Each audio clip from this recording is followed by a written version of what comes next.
MetLife, Woodlock Resort, Navient, Blue Ridge Communications, TV 13, Zach and Kate Booth.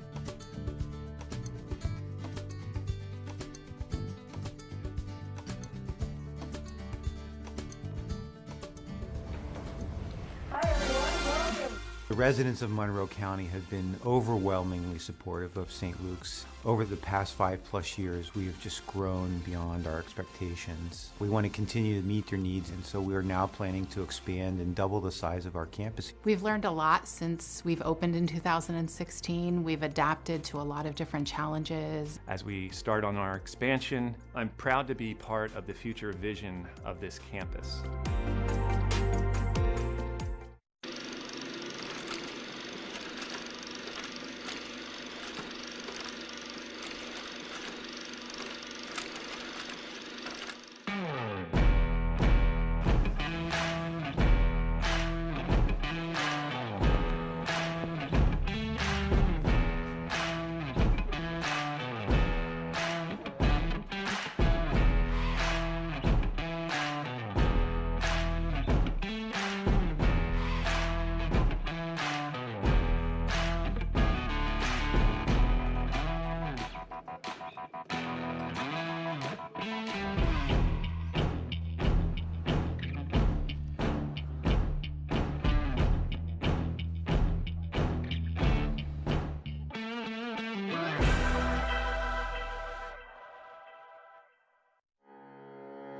Just like the Red Cross of Northeastern Pennsylvania, Lehigh Valley Hospital Pocono is committed to the health and welfare of our community. The Red Cross goes above and beyond to provide help and resources to those in need in our region. This is why Lehigh Valley Hospital Pocono is proud to provide support through sponsorships, donations, and hosting blood drives. Thank you to the Red Cross for all you do. We look forward to continuing our partnership for many years to come.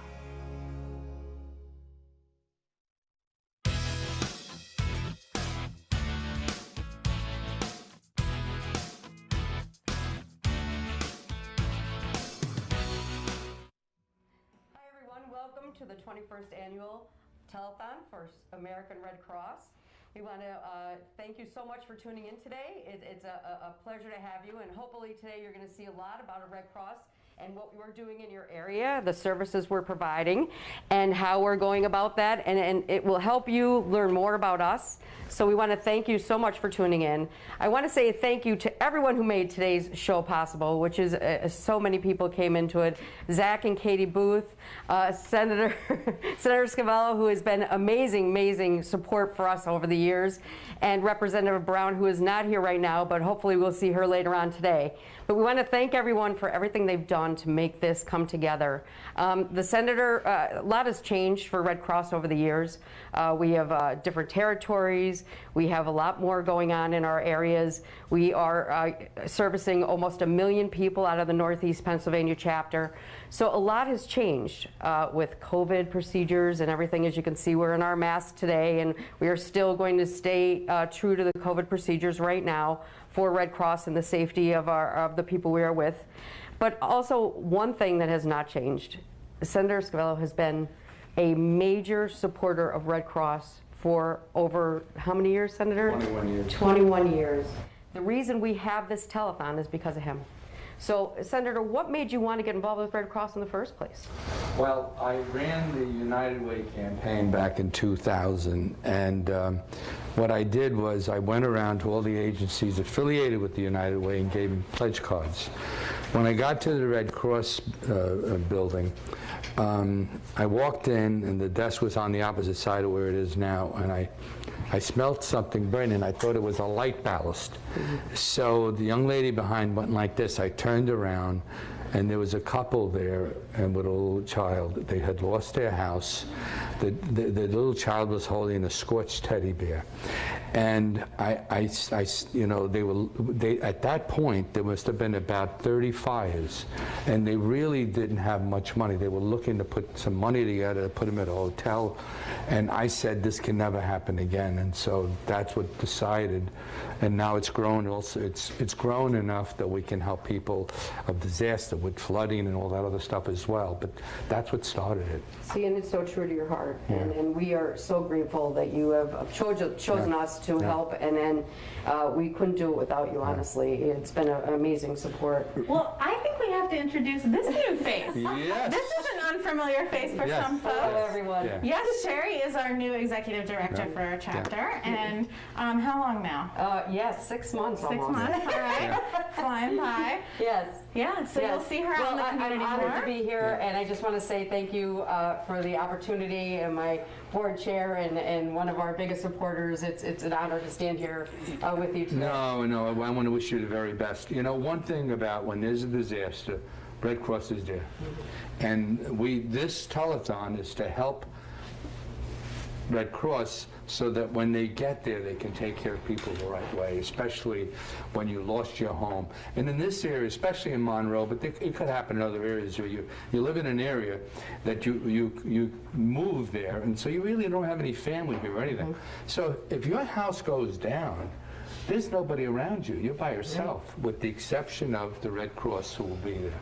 That's the whole point of this telethon, and I just want to thank you for joining, and Kate, what you and Zach have done over the years. We're happy to be here. Thank you very much. And that is the truth. I mean, you know, house fires are such a common thing. Flooding, we've seen plenty of that in this area. But the Red Cross does so much more. Blood services, service to the armed forces, all the amazing volunteers that support the mission of this organization every day. It's incredible. So, you know, it's a great place to be a part of. We feel so good being here. We're happy to be here. And we're really happy that you're joining us. So I do want to bring in one of my fellow board members who has come. So I'm going to bring in Don Seipel, and I will step off screen so Don can come on in. Don, come on in. Oh my God! How are you? Good. All this energy. I'm like, oh my gosh! I feel like I'm still waking up on the weekend. Well, Don is one of our major supporters this year, and St. Luke's, and I think we just want to thank you from the bottom of our heart and all the support you've given and everything you've done. And you also are a board member, which I think that probably brings a little bit more passion to what you're doing as well. So I would love for you to speak a little bit about why you're here and why you supported Red Cross. Yeah, thank you. Yeah, you know, it has been awesome being a board member. I don't remember how many years I've been doing it, but probably 4 years, 5 years now. I got to meet Zach and a lot of great people. And, you know, there's so many needs in this community. We see it as a hospital, right? And so the Red Cross meets many of those needs of some of the same people that we serve. And, you know, serving over those last couple of years, it has really given me this appreciation for the Red Cross, the board, the folks that serve on behalf of the board.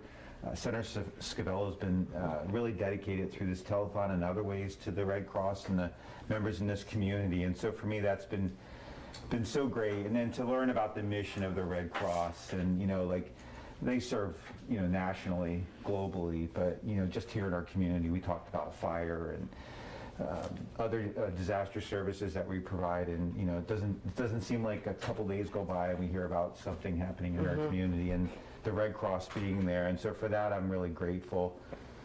You know, I'd also like to thank, you know, just the community members for their support of the Red Cross, the support of St. Luke's. We've really appreciated that over the years, and it has really helped us to be successful, and that also allows us to continue to support the Red Cross. I know personally, I really connect with the mission of the Red Cross. You know, they're really important to us. Through this pandemic, you know, I think it's taxed all of us, and I think in organizations, in government, in the Red Cross, and healthcare, you know, I've just seen how all the positive, you know, I think we struggle sometimes with keeping ourselves positive, but I've been able to see all the positive that's come out of this community through different organizations. And so for that, I'm really thankful. And I know within our own organization, it's all about relationships, right? Right. And so these are the types of relationships that make St. Luke's, the Red Cross, our community really successful. And for that, thank you very much. You know, if I may, Don, I just wanted to say that, you know, when you came to from St. Luke's had a presence here, and I just want you to know that you're part of the community. You just don't stay in that hospital. You go out there and help, just like with Red Cross and other activities, that you're always part of the community. And it's great to see that, you know that it isn't just where you work, it's everybody on the outside of the community, and you're everywhere. And I thank you for what you're doing. Yeah, you're so welcome. You know, and you've embraced the community, and the community's embracing you. Yeah, thank you. But yeah, so today. Why don't we talk a little bit how they're gonna support us and how they would get there. Yes. So to call in right now is going to start things going, I guess, on our wonderful telethon today. So 877-534-GIVE, or you can text.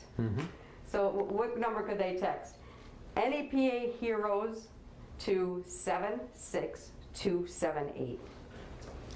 Please, if $5, $10, whatever you have. I know we're not asking you to big numbers, but if you can, it'd be great. Whatever you can afford. But if you can't afford a large number, anything you donate will go to help people, victims of disaster within our Northeast community. So please give. Yeah, it's the power of numbers, right, Yes. Mario? You know, like you get a whole lot of folks giving a little, it adds up to a lot. Sure So it does. Really appreciate it. You know, if you've been affected by the Red Cross and it might have helped you, consider giving. Yes. That screen that they showed in the beginning, there was a black and white screen about flooding. Those disasters do happen, and they happen quite often. And you know, we don't see it, but when you see that, you'll say, where did those folks go? How did they get shelter? Did they get help, medical help? Everything is there. And so when you see something like that, you know that the Red Cross was there to help then and will be there to help today. Right, and I think a lot of people in the community know that we respond to fires. They know that we are in blood services and that we are 40% supply of blood services for the United States. But I don't think they realize that we do so much more. Yeah. We do, you know, prevention. We are the people that help make plans so that people know how to get out of a fire. We are the people that know how to, you know, decide what smoke detectors, right? So we have so many in it, and that was why I thought this was such a wonderful thing that we can get on and talk to you about everything that we do, because people need to know. They think of us in one term, and they don't realize that we're helping service to the armed forces, and that we are involved in so much. Sure. So even if today you just learn one thing about Red Cross, and it's something that touches your heart, this is why we ask you to donate. Yes. St. Luke's has been amazing and a superstar in sponsorship, and we are nothing but grateful for the opportunity. And what that sponsorship does is it helps us respond to disasters in NEPA, right? So everything you've done has helped us to be able to support the efforts of Red Cross in Northeastern Pennsylvania, and that's what matters. And we are so grateful that you stepped up and you decided that this was a value, and we are lucky and grateful to have St. Luke's as a sponsor. Thank you so much. Thank you. Thank you. How much are they donating? How much are they donating is the question. I had a really nice presentation check, and it is my garage. I forgot it. So, you know, we are sponsoring this telethon with $20,000. Oh, thank you. God. Thank you so much. We'd like to present that to you to use in the ways that it best can benefit the community. Wow, you are going to help so many people with so many life-saving efforts with that check, and just thank you so much. You are helping our volunteers get out there and help with the people in our community, and we are very grateful. Thank you, Don. Thank you so much. Absolutely. Thank you so much. Thank you. Thank you. Yeah, absolutely. Isn't that great to start off? Yes. Yeah, so a good primer, yes. right? We're ready to go. So far now we know that's how much we have, right? We have how much? $20,000. $20,000. So we're off to a good start. Yeah. Thank you so much. Thank you. Thank you very much. Okay. This is live, so we'll make some missteps, please. And I have fun with the missteps, folks. But again, this is such an important telethon. It's the biggest fundraiser for the Red Cross. Yeah. So we need you to please give. And if you want to pledge, it's 877-534-GIVE. So please, if you can call in, and we'd truly appreciate it. Yeah, thank you so much, Senator. One of the things that we were talking about earlier is that people don't realize what we do, right? So we have this a major campaign that started in 2014. It's called Sound the Alarm. And the reason that this campaign is so important is that we actually go out into neighborhoods that are at risk. and we put smoke alarms and smoke detectors into these homes. The idea is not only to go in there, but we help with escape plans. We help with telling the family what they should do, because most people don't realize they have 2 minutes during a fire, 2 minutes to escape your home. And the reason is that we want to help prevent home deaths and tragedies that happen in our area, or any area, right? We are doing that, and this is a major, major help for us. You know, we have what was it, how many home fires? We had 60,000 home fires we respond to. You know, you hear it on the news, and I think you see what happens, and you start to get where it starts to be like a normal that you hear. But to realize the amount of people that are impacted by... And you know, people think it won't happen to them, you know, and they can't think that way because you never know. And the fact that you get the fire, you start to panic and you say, what am I going to do? That's how come it's so important to plan something. Know the door that you're going to go through, and make sure that you're prepared for something. Because, again, you could practice does make perfect, and people should do that. But you, with putting the alarms also, the smoke alarms, will let them know, hey, there's something going on. It might wake up the family, which is great, because the first thing, most of the time these things happen at night when somebody's sleeping. So, it's true. You know, and the idea is to like 50%, reduce by 50% the amount of tragedy or deaths that happen because of home fire. And we did over 19,000 installations and alarms this year. Wow. Phenomenal. You know, and it's amazing. And NEPA, we are out there, and this is what we do. We want to make sure that the homes that we are providing the alarms also know how to escape and how to have a plan and talk to each other about it. A lot of times you're sitting home and you don't talk to each other, your family. Talk to the kids. Let them know. The kids, you're right. So the kids are the ones who usually make it happen. Talk to the kids, so you let them know. You know. So now we're going to go, so you can understand a little bit more. We're going to go to the video that we have so you can hear a little bit more about us on the alarm event. I think I got to get a pair of glasses. Yeah, you can actually step forward.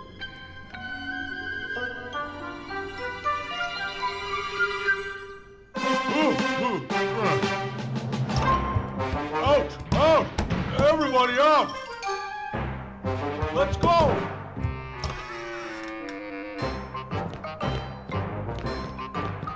Come on!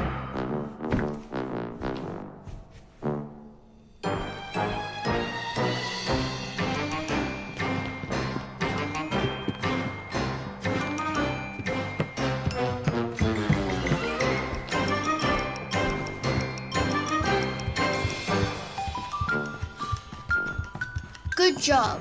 Under 2 minutes. Well done. Keep your loved ones safe from home fires. Practice a 2-minute drill until it's part of your routine. And test your smoke alarms monthly.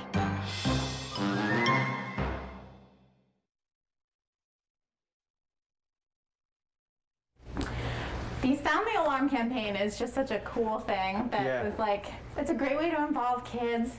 You know, they're in this area, especially, there's so many parents that are commuters. We want kids to be prepared.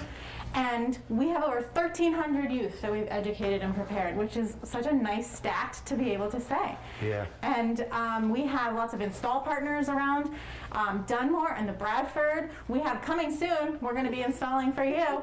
And, you know, when you can actually put a number on how many lives you've saved, 1,200 lives is like, it's remarkable. Yeah, I think the commercial said it all. I think you said earlier, get your kids involved, because it's the kids that keep us like grounded. Yeah. And I know my own daughter, when she was younger, you know, like once they get a hold of something, they won't stop. And so, you know, having that plan, having that education is so important. I think we've all seen it this winter. You know, fires in the winter can get really, really bad. And so the smoke detectors, the plan, I mean, all of that makes a huge difference. And so, absolutely. I think we definitely also, you know, we talk about the fires and how much the Red Cross is there and everything that the Red Cross does, but there are other groups that we certainly have to thank for their partnership and everything that we do. You know, anytime a fire happens, here comes all the fire companies. We have EMS and paramedics that show up when necessary, and you know, all the first responders, the police, like everyone that comes in these communities just cares. Everybody just cares. We want to keep everyone safe, and you know, be a healthy, safe community. Absolutely. So we're actually excited. Our first community impact hero today is the Kingston and 40 Fort Fire Department. And they are, we're happy to bring them in on this kind of sound the alarm. They're an incredible team. The Community Impact Hero Award is presented to an individual or community group, neighborhood organization, or local company that consistently demonstrates a commitment to making a difference in the community. And Kingston and 40 Fort FD was nominated by the chief of the department, Frank J. Guido. So in that department, they have 32 full-time professional firefighters and paramedics.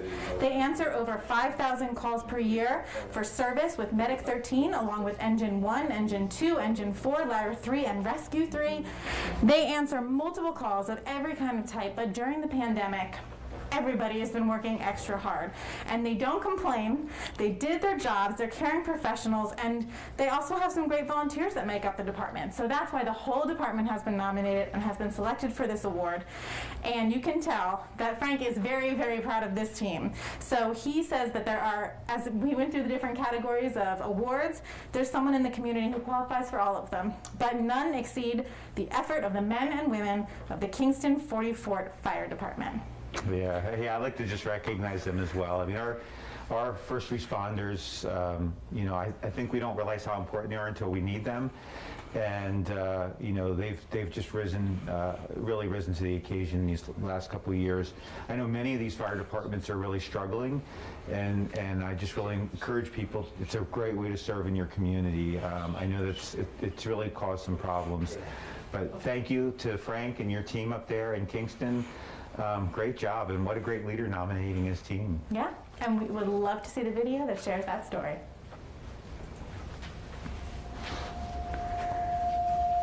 I'm grabbing my notes real quick.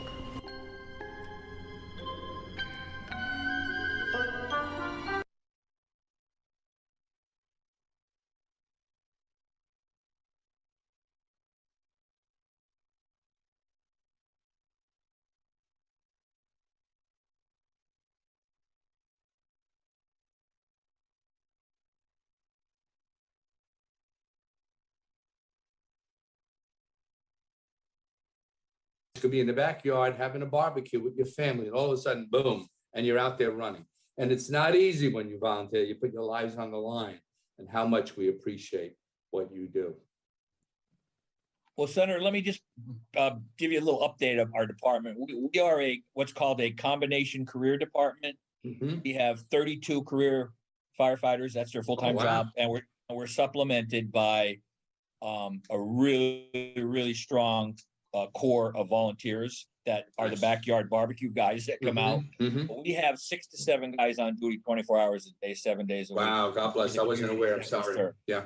Yeah. No, that's fine. That's fine. Yeah. I just want, I should have probably briefed you on that beforehand, but we're very, very lucky that these guys are here, and they are certainly, and we're what's called a ALS service also. Mm-hmm. So they're firefighter paramedics. Mm-hmm. So the people are getting a really, let's just say, bang for their buck for what they do and for their taxes. So these guys are they're fantastic in doing their job. And this is the men of Group 3 that are on with you today. God bless. Well, thank you for what you do. And maybe I should have read some of my notes.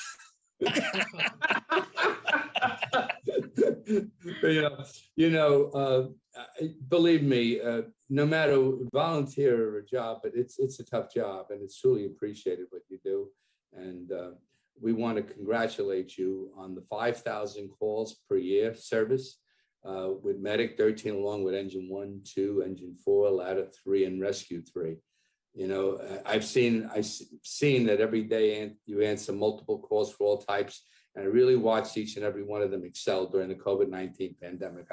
I'm reading your information. So God bless you, and how much, when we had this COVID-19, nobody expected it. Nobody expected what to expect. And we still don't know what the future is going to bring yet. But you guys are out there on the front line. It's truly appreciated. Congratulations on. Thank you, Senator. Thank you. Thank you very much.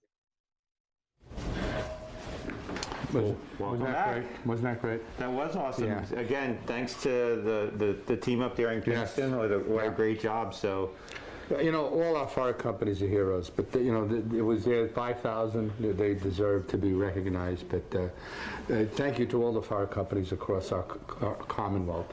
Each and every one of them do a tremendous job in getting to a home fire and saving that house and saving lives. Yeah, thank you. And I know up in the communities up our way, a lot of them are volunteers, so they have full-time jobs. They devote themselves to the training, ongoing training that they need, and their communities. And again, I couldn't be more thankful. Yeah, the training center in Monroe, I was there when we cut the ribbon. I was a county commissioner.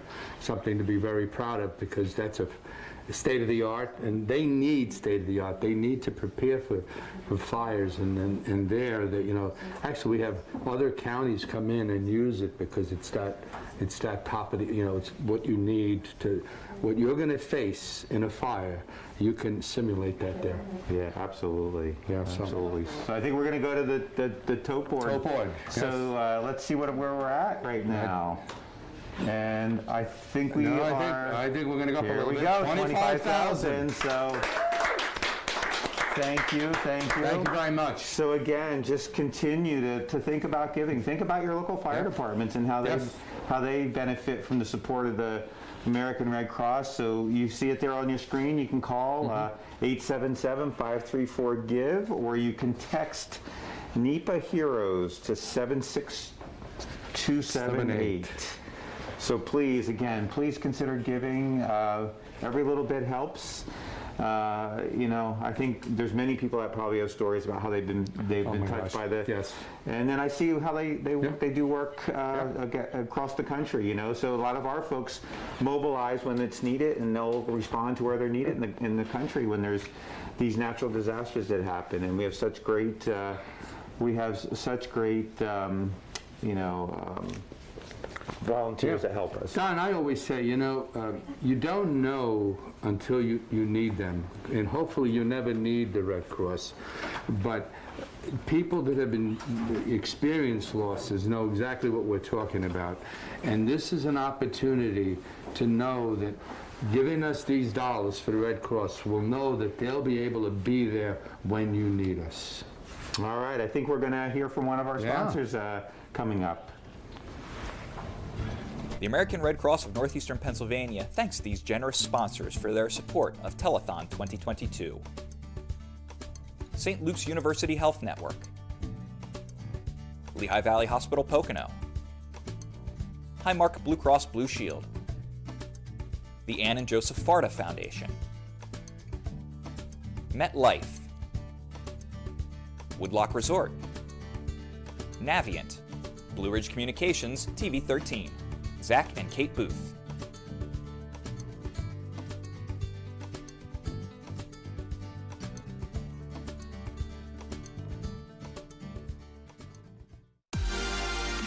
The residents of Monroe County have been overwhelmingly supportive of St. Luke's. Over the past 5+ years, we have just grown beyond our expectations. We want to continue to meet their needs, and so we are now planning to expand and double the size of our campus. We've learned a lot since we've opened in 2016. We've adapted to a lot of different challenges. As we start on our expansion, I'm proud to be part of the future vision of this campus.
As we all know, this year and last year has been just full of change and full of trying to figure out what's going to happen next with this pandemic. We've all had to change our lives.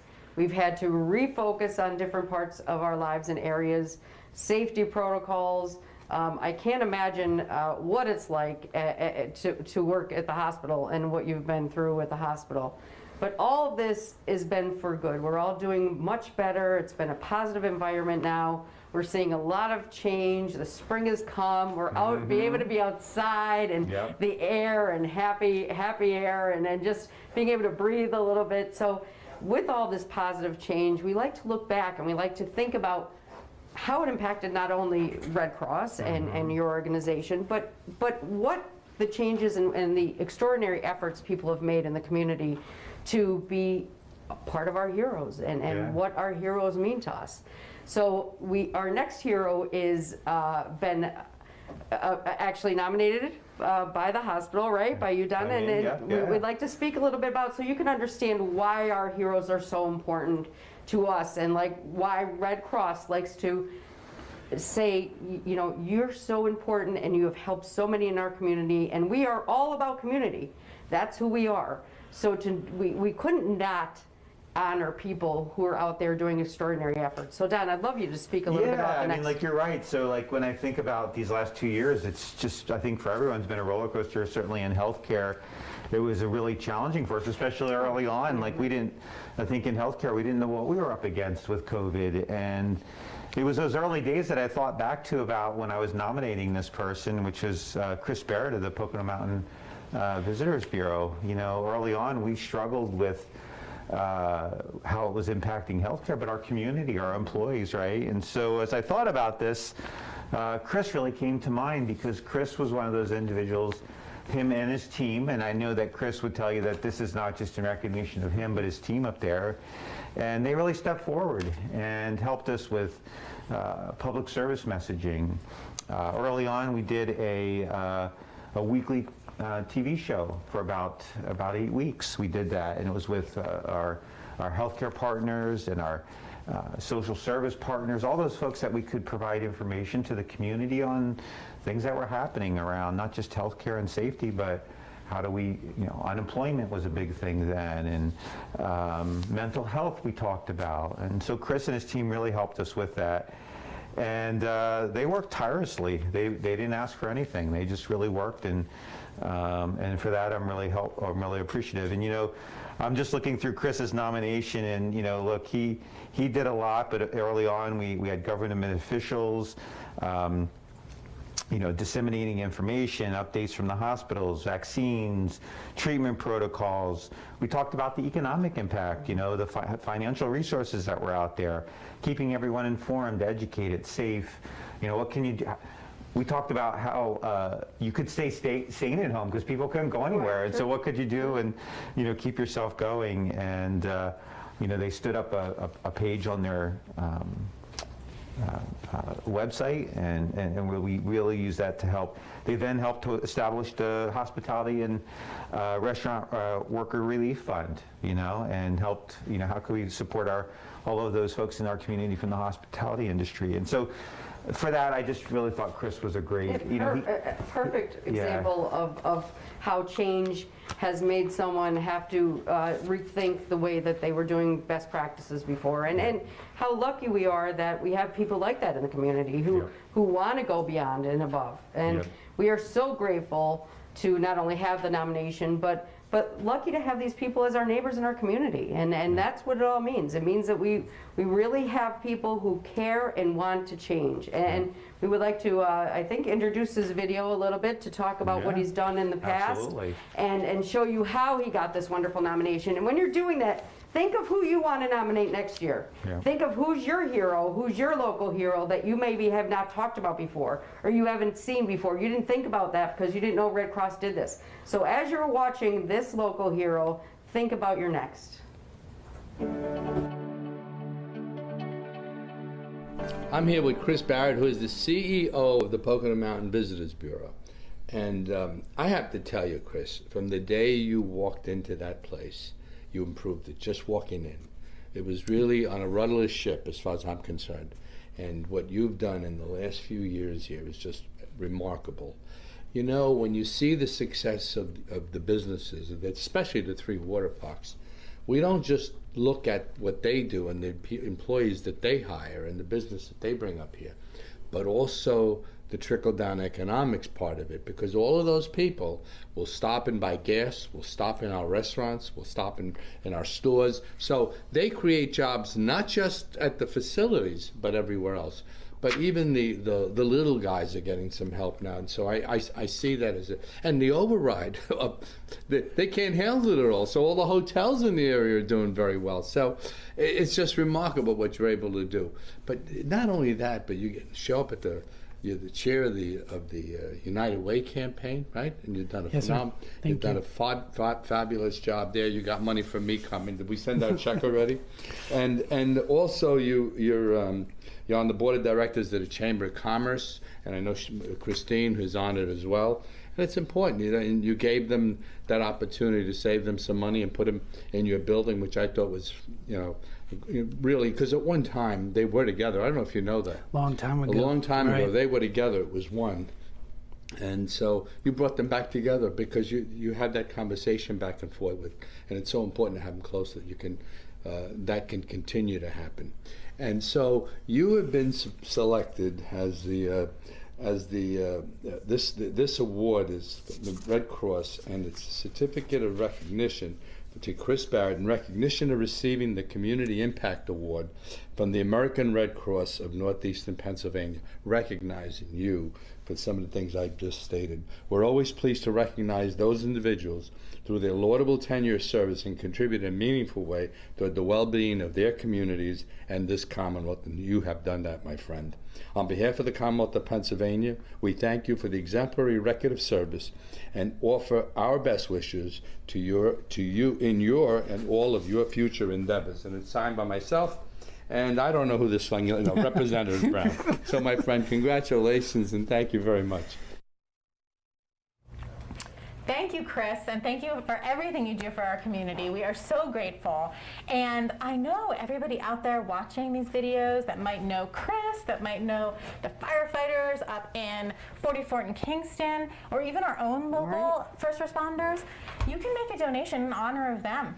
That's like so meaningful to be the recipient. Like when someone makes a donation in honor of you, it's such a nice way to honor them. It really is, and that's what it's about. It's about looking at people in your community and saying, this is something I'm so glad and I'm so connected to, and I feel honored that they're able to do these things. You know, we're very lucky. We really are. This is a fun place to be when you work for a Red Cross or you're a volunteer for Red Cross, because you can go out and feel good about everything you do, because this is what it's all about. It's about helping each other. It's about life-saving events. It's about going out in your community and helping people at the time they need it the most. I mean, that's what we're talking about. We're not talking about happy times or good times in people's lives, right? We are there supporting. Disaster Services is there supporting at really difficult times. Now, usually what happens is the people go up and the first responders are there, right? Or the firemen are there, the police, they're there. Then Red Cross is there. We are there in every occasion. We make resources for every person who is a victim of a single home fire, or if you're having a multi-unit fire. We are there, and we're there to help for a reason. We want to give you comfort during the time when you need it the most. So first we get there and we sit. Our volunteers show up and some of our staff, and they do an evaluation of, unfortunately, what the losses were. Was there any loss of life? Loss of pets is another one, unfortunately happens a lot. How do we take care of you in the immediate time after a disaster? What do? We want to make sure you have somewhere to stay, somewhere with just so you can rest a little bit and start to rebuild your life. Somewhere to stay, food, clothing. Sometimes medication is a big one. Sometimes, you know, you're in a fire, you lose your medication, you lose all of your ID. Yeah. You lose your money, you lose your bank cards, everything's gone. So Red Cross comes in and they do an evaluation of your immediate need first.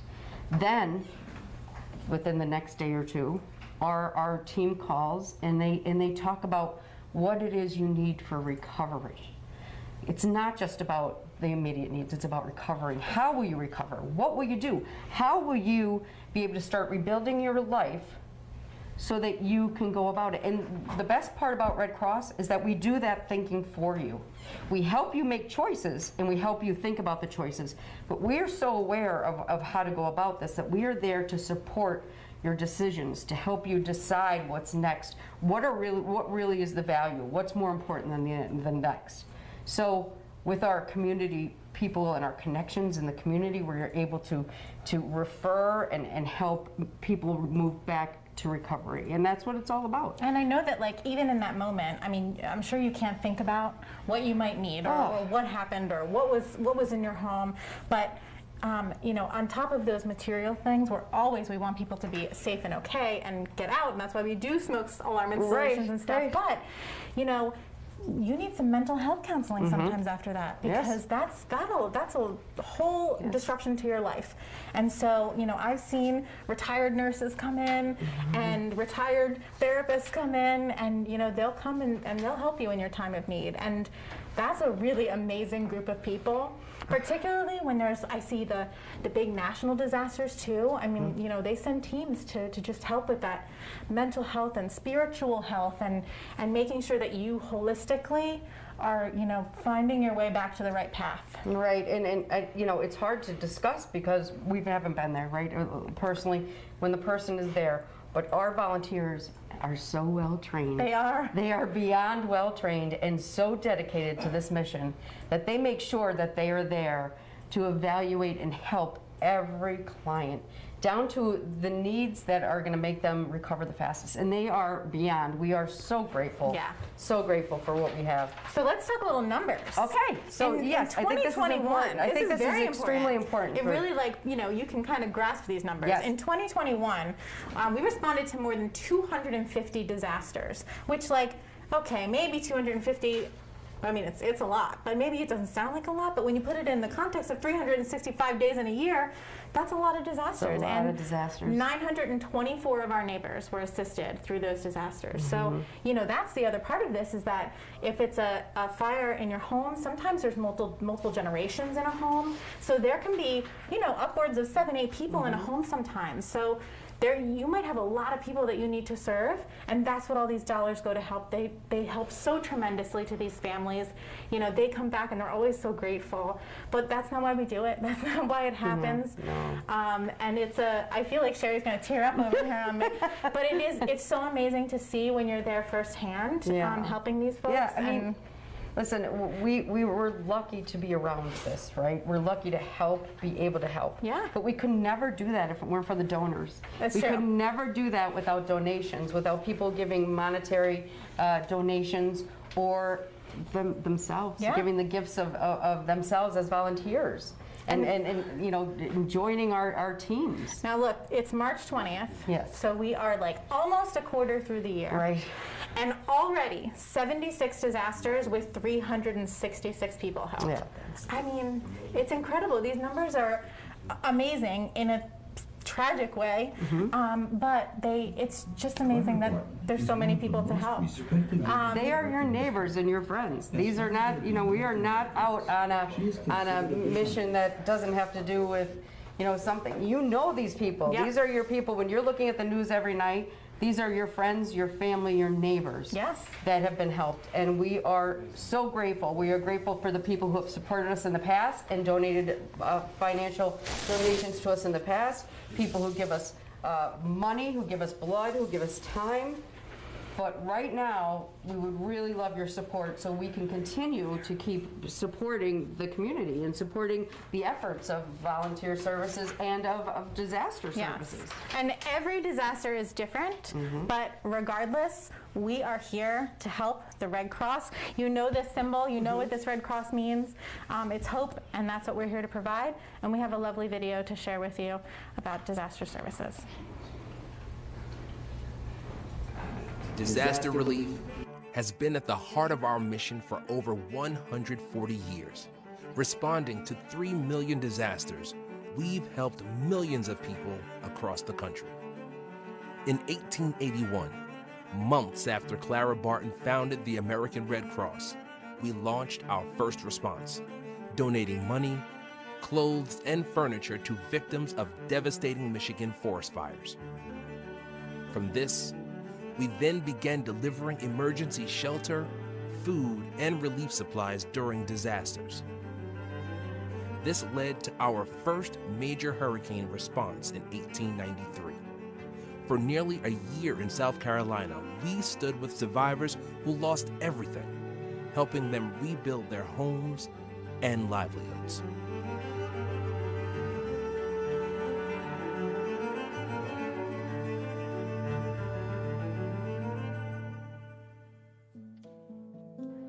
Early efforts like these laid the groundwork for our future responses, many of which we still use today. In 1927, the Great Mississippi River flood covered over 16 million acres, an area bigger than West Virginia. It was our largest relief operation since World War I. By boat and train, we delivered tents, food, and hygiene items, and inoculated people against water-related diseases.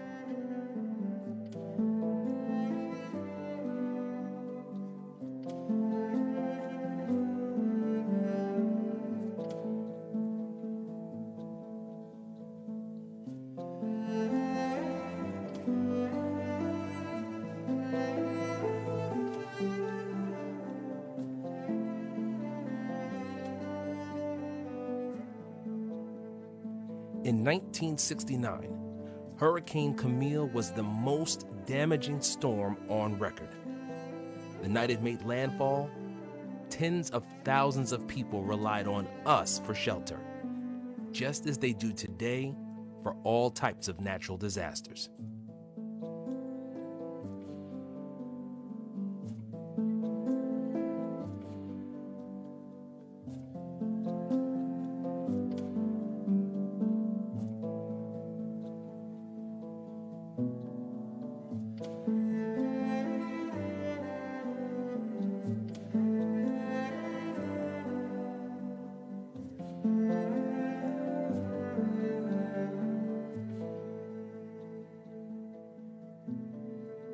When the Northridge earthquake ravaged Southern California in 1994, thousands of Red Cross volunteers delivered aid such as health and emotional support and served over 1.5 million meals. Then there was Katrina. At our peak response, we were serving 1 million meals a day. The 2005 hurricane became the biggest disaster to strike our country, and one we will never forget.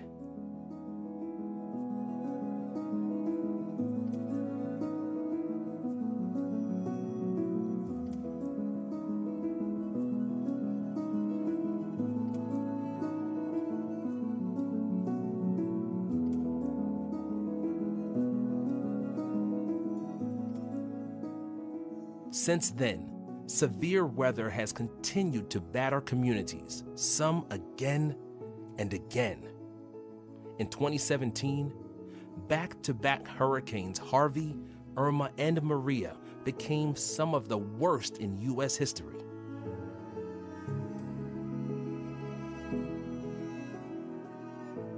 And record-breaking wildfires continue to rage year after year.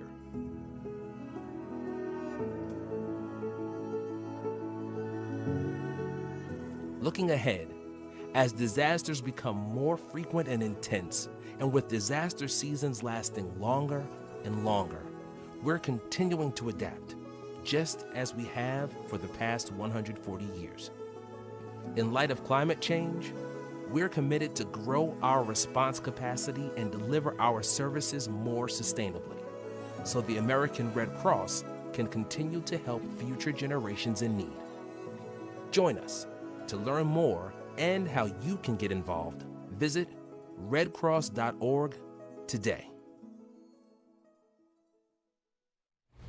So when you look at that and you see everything we are doing in the communities and the real impact that it has on people's lives, I don't think there's a lot more to say, right? It's devastating. It's a very difficult time for people. And we are honored and lucky that we have the volunteer support. We have the donors who have helped us financially raise the money so we can be out there and providing the funds for people when they need it the most and responding. You know, we have our herbs that take off and go when they're needed to in a moment's time. You know, over the holidays with the last big fight, big emergency we had. It was Christmas, holiday time. That's terrible. What happened? Our volunteers stepped right up. They do that. They They're didn't amazing. think about the fact they were going to miss Christmas dinner or what they were going to do. They thought about who they were helping. Yeah. And that's what it's all about. It's about thinking about who you're helping and how you're helping. And without you, this can't happen.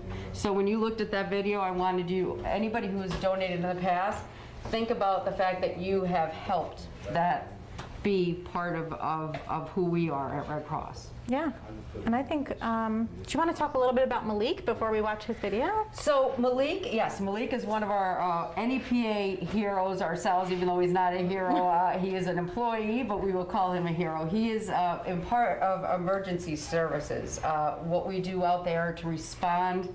And he is in charge of making sure that we are doing it correctly, that we are all there and the volunteers are there to provide services to the clients who need it the most. Malik is an amazing, amazing asset to our team. And we just wanted you to know and feel a little bit about who we are in the community. And so you can see that your neighbors and your people, and right here in NEPA, this is our guy. He's the one helping us out. When a disaster happens and you see on the news at night, you know Malik is one of the people who will be there. So just take a look and you can see all about how he performs his services and how lucky we are at Red Cross to have him. The American Red Cross prevents and alleviates human suffering in the face of emergencies by mobilizing the power of volunteers and the generosity of donors. That is our mission, and that's what drives us. So what does this look like in action? Well, it's a disaster responder waking up to answer the phone in the middle of the night because a family had a home fire and they need us.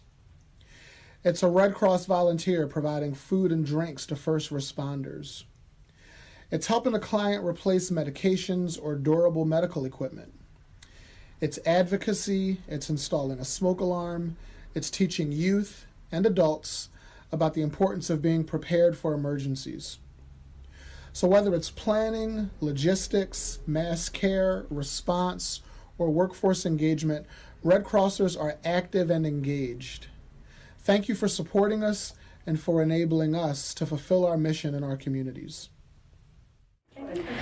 I feel incredibly honored to be part of this organization, and I love being a board member. It's an honor to say that I'm the board chair, and I work with such an amazing group of individuals on our board of directors.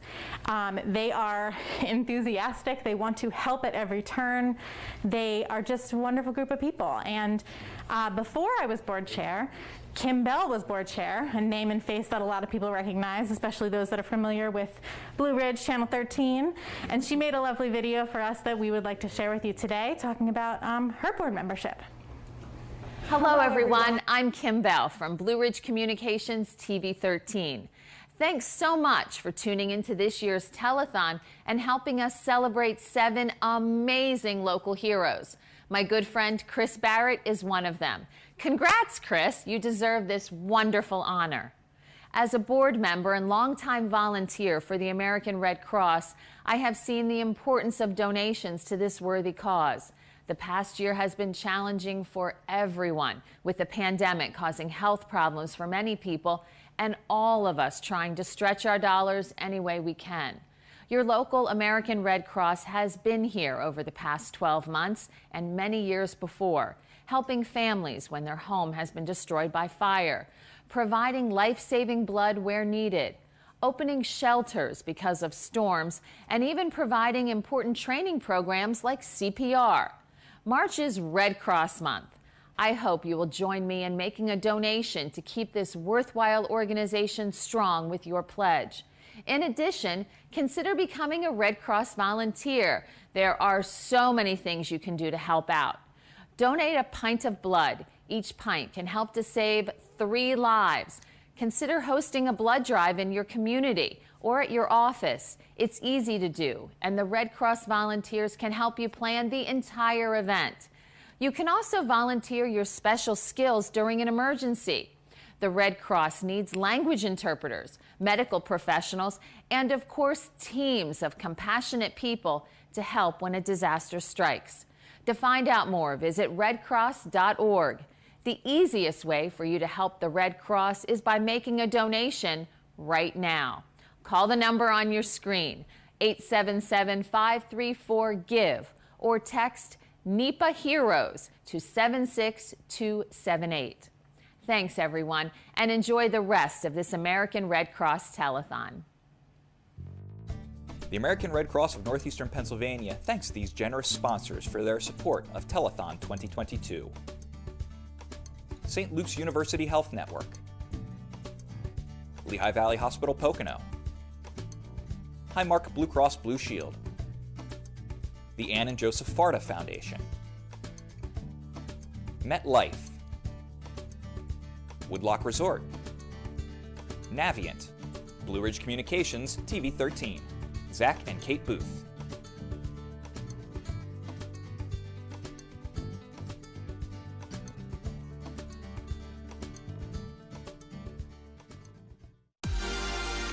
The residents of Monroe County have been overwhelmingly supportive of St. Luke's. Over the past 5+ years, we have just grown beyond our expectations. We want to continue to meet their needs, and so we are now planning to expand and double the size of our campus. We've learned a lot since we've opened in 2016. We've adapted to a lot of different challenges. As we start on our expansion, I'm proud to be part of the future vision of this campus.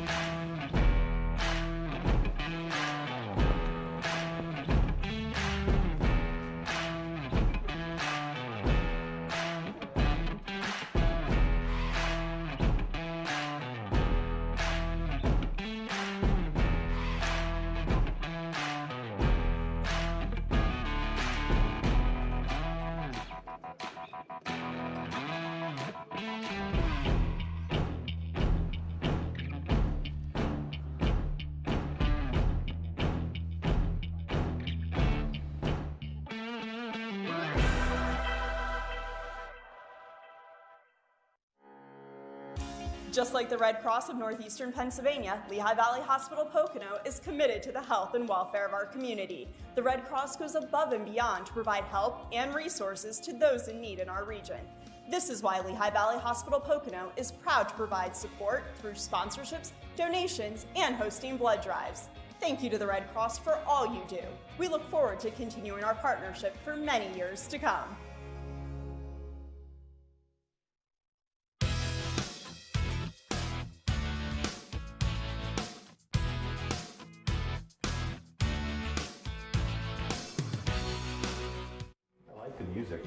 Great music. Music is fun, isn't it? The only way you can make that music better is donations. Yeah. Donations. So now that you bring that up, I think it's time. Yes, I think it's time? yeah. I think it's time we go to our totals and see what we've done so far and see what the numbers are. Can we roll those numbers? Woo! There we go. Nice. Thank you so much to everyone who's donated so far, and we're very happy that you're tuning in and you're calling in, and we'd like to continue to call in. 877-534, which is GIVE 4483, and we want you to text as well. You can also text your donation in, which is nice. NEPA Heroes to 76278. You got it. And that right there will you know, Perfect. you start texting in, it's easy, you're sitting home, you don't have to worry about it, and we appreciate every cent that comes to us.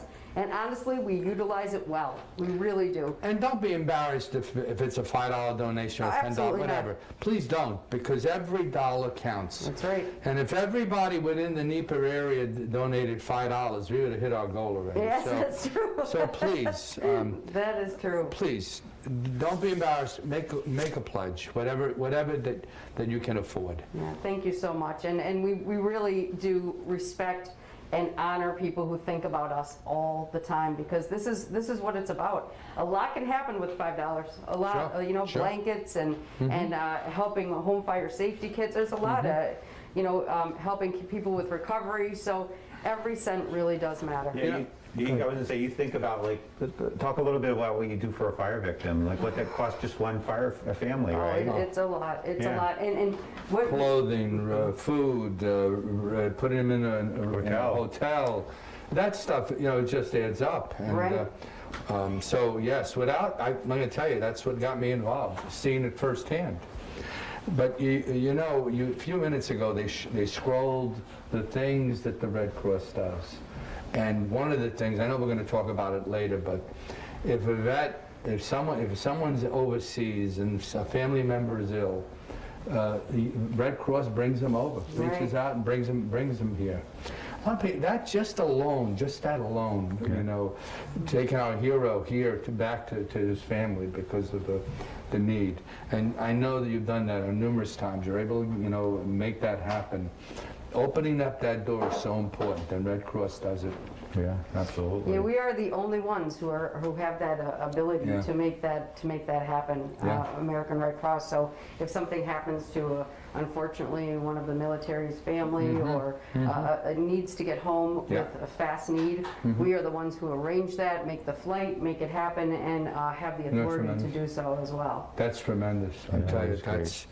You know, yeah, so that's just one example of how your money can help a family. It's just like Sherry mentioned earlier, there's just so many ways that the Red Cross benefits, and a lot of that's right here in our community, but certainly across our country as well. Yes. In that video, there was a volunteer was putting up smoke alarms. Right. You know, again, it's a precaution, a prevention.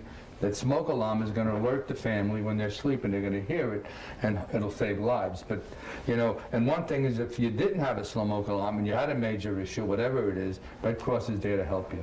And food, shelter, and everything else. Absolutely. We are, and I think it's important to talk about one of our major services, right? Our blood services department, and what we do and how we go about that. So, as you all know, you probably see in the paper all the time or on your radio stations, you hear all the time. We have local drives and local blood drives. We also have centers around where you can donate. But the pandemic has really changed all that.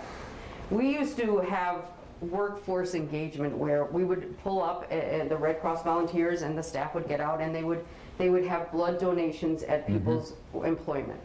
Well, during COVID, right, and unfortunately the pandemic changed all that. We couldn't go there because they weren't even there. They were home. They weren't even around. So a lot of our blood services, and as you all know, I think it was in January 11th to be exact, the blood crisis was announced, and it was not just Red Cross blood crisis. You know as well as anybody, it was everywhere. And our fear was that we weren't going to have enough blood. Unfortunately, we can't manufacture blood. There's no such thing. There's no replacement for blood products. Blood saves lives because that's all you can use. You can't change it. You can't make something else work in its place. So without platelets and without blood, we seriously cannot change the outcome of people's lives without having it. So we had done a very big push on how to change this atmosphere. So unfortunately, you know, we are more focused on making sure that our drives are packed, that that the appointments are all taken, and with that call for everyone to help out, we have a waiting list now, which is a wonderful thing, right? We are all so thankful for people who decided to start donating blood, who never donated blood in the past, people who have donated and came back to donate blood, people who used to do it at their work, and now it's changed to come back and say, well, I'm not doing it at the office anymore, but I'm still going to stop somewhere and donate. So you go onto our website all the time and look for where those are happening, and please make appointments, even though sometimes it has to be 3 weeks out or 4 weeks out, please make the appointment and donate, because this is not something we can go without. We are 40%, we supply 40% of the blood supply in the United States, Red Cross does. And we are also the only people who can bring that blood over state lines. So if you have a different type that's needed and you can't get it, we are the only ones who can provide that over state lines. We have a local hero, he's a photographer at Clerk of Courts, and in his lifetime, he's between 7 and 8 gallons of blood. Oh, wow, that's amazing. Yeah. It is so amazing. And I'm hopeful that he might come on later on. Oh, that would be wonderful. It would be wonderful. Between 7 and 8 gallons in his lifetime. Yeah, I mean, that's dedication. Oh my gosh, yes. It really is. He knows how important it is, and he's got a rare blood as well, which really helps people. Yeah. Definitely. Yeah, donating is really important. I've seen it just over the last few months. You mentioned about the shortage, and we've had to, I think in healthcare in general, we've had to make some decisions around blood, and and so those donors are so important. I've been giving since I was in high school, and it's really easy. So if you haven't done it, give it a try. You will save a life. I won't say you can save a life. You will save a life. And I think we're going to show something on a crisis, a blood crisis, and why it's important for people to know that it's so important to give. Yeah. So let's look at this. The American Red Cross blood supply is at historically low levels this winter, and we're facing a dangerous situation across the country. Without the blood they need, hospitals may be forced to make tough decisions about patient care. Donors are needed now to ensure blood is available for everyone who needs it when they need it. The good news is, you can help. Make an appointment to give now. Visit redcrossblood.org or call 1-800-RED-CROSS. Patients are counting on you. It's amazing, the people who come out to give blood, like they always have big smiles on their faces, They're so happy. Well, they know what they're doing is important, and they know that it might take them some time to get there and do it, but they know that they are really doing something extremely important and valuable for other people. Yeah, and that stuff makes you feel good. Yes, it does. You give money through the telethon, that makes you feel good. That's you give right. blood, like anything you can do to help others. Yes. I mean, that's the moral of this story, is be a good community partner, a good community member. Love thy neighbor. Anything you can do to help another person, it makes you feel good and makes them feel good. That's right. So we like to spread that positive message. But we also want to talk about our next hero, which is a Give Life hero, which is presented to an individual whose commitment to blood and platelet donation played a significant role in ensuring the health of patients in our communities and throughout the country. And this particular hero, I actually know, which I didn't know about this till I got here today, but Boone Balkenberg, who works at Wilkes University, my alma mater, who I think it's, Megan, I don't want to date either of us here, but gosh, 15 years ago probably or so I met you, and it's awesome to know that you're still doing amazing work. So Jacqueline from NEPA Red Cross Blood Services nominated you, and Megan has been the coordinator of blood drives at Wilkes for many years. She books 5 drives with the Red Cross each year, and even did so during the pandemic, which is amazing. And these colleges have all these students. We want your blood. we want you to help, and they do amazing. And in the past 4 years, the drives under Megan have collected 517 units of blood. Megan's the director of civic affairs and works with the students to recruit donors and hold successful blood drives. Wilkes University and Megan Boone Balkenberg are valued heroes to the blood program of NEPA. So thank you, Megan. It was so nice to see your name on here. And we have a little video that we will shoot now. Yeah.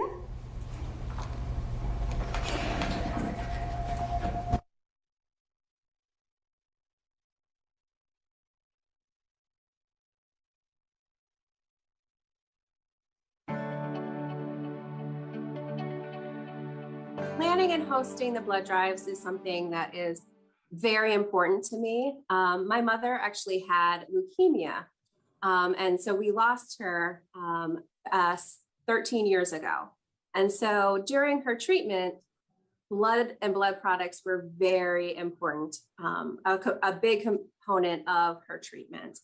And so I think, like many others who are impacted by the need for blood, I too, have that component in my history.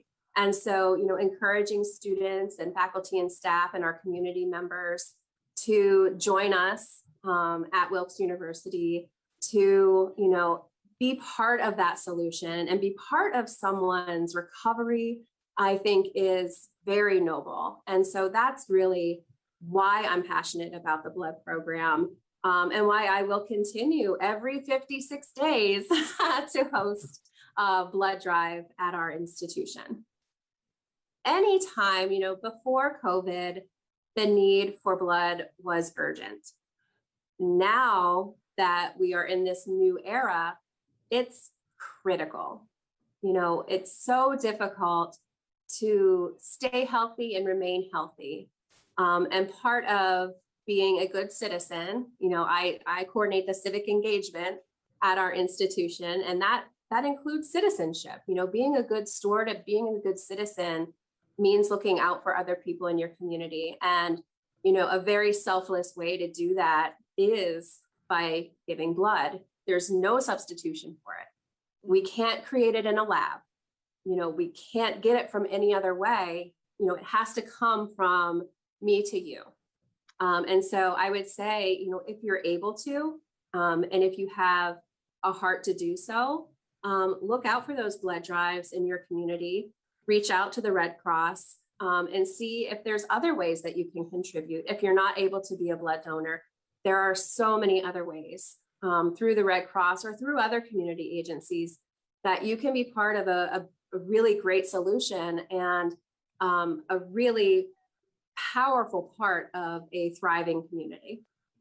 Megan, we need one of you in every university because honestly, you're teaching these students, you know, to be able to give life at a, you know, the gift of life at every on every step. So as they grow older, they'll remember and they'll continue to do that. It's education. If they don't think about it, if they're not know why it's so important, and I think that 517 units of blood during COVID is truly amazing.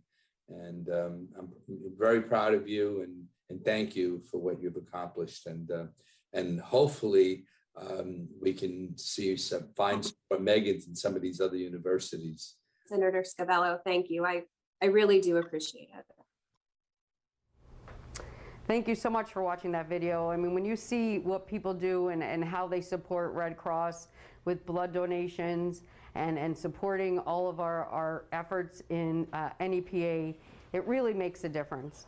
Some of our statistics from last year, even with the pandemic and all that changed, right? We had 1,200 hosted blood drives within the community. So 1,200 people decided to say, hey, we're gonna host a blood drive for you and you can come out. With that, we raised over 21,000 units of blood.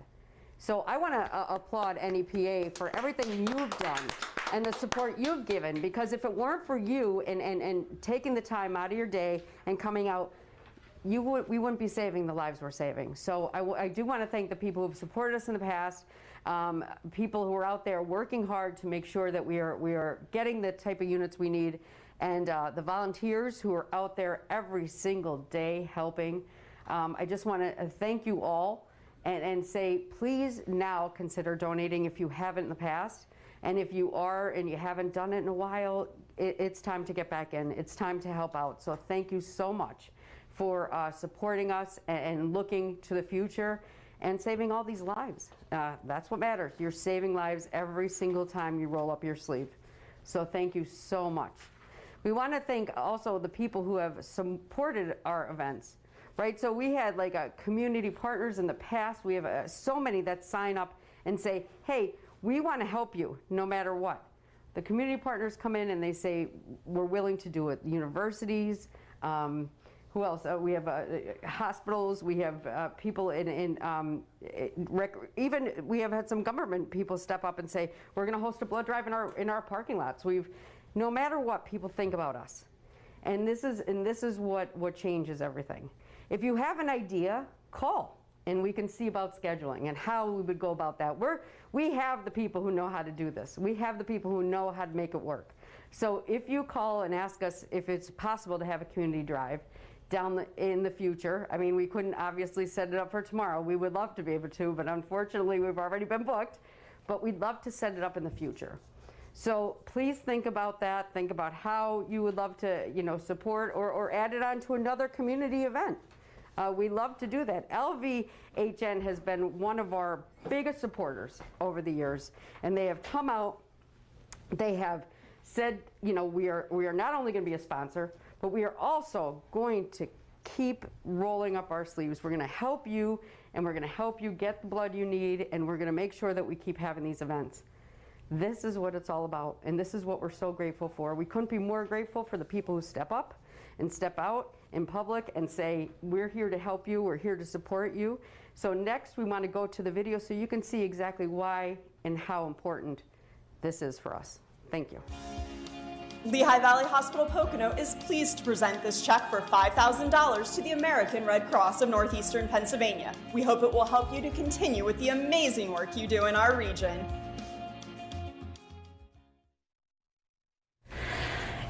We've talked a lot about blood drives and giving blood and giving back to those that need it.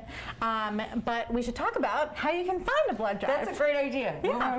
People are probably asking right now at home as you're watching this how I can give blood. And there's always redcross.org. That will kind of help you find any of the Red Cross information that you're looking for. So that's like the easy push. Right. If you do redcross.org/give, it will tell you all the local drives going on. Red Cross within Blood. NEPA. redcrossblood.org/give.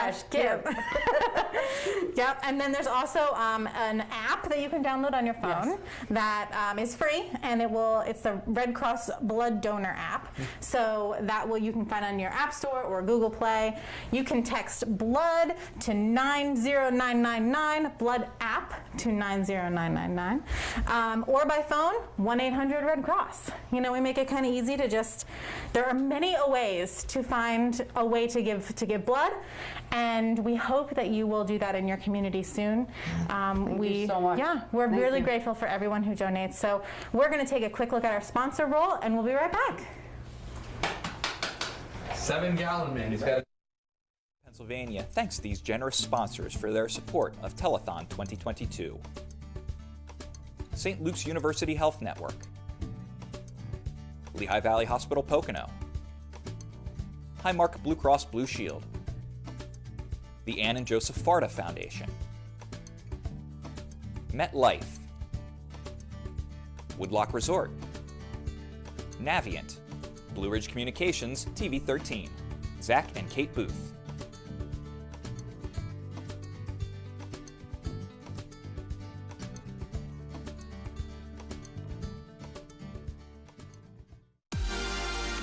The residents of Monroe County have been overwhelmingly supportive of St. Luke's. Over the past 5+ years, we have just grown beyond our expectations. We want to continue to meet their needs, and so we are now planning to expand and double the size of our campus. We've learned a lot since we've opened in 2016. We've adapted to a lot of different challenges. As we start on our expansion, I'm proud to be part of the future vision of this campus.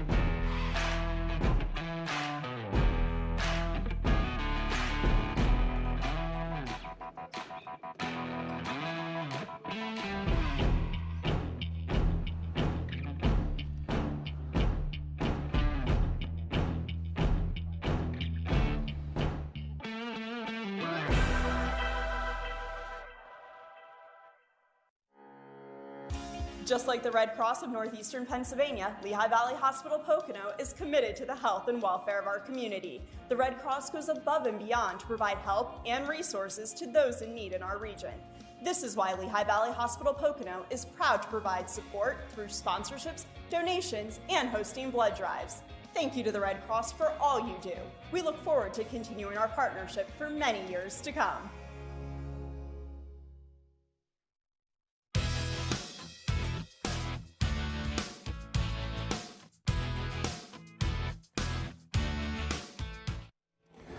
Sherry, you know, one of the most important things, I know you know, it's 40% of the blood is donated in the United States is donated by Red Cross.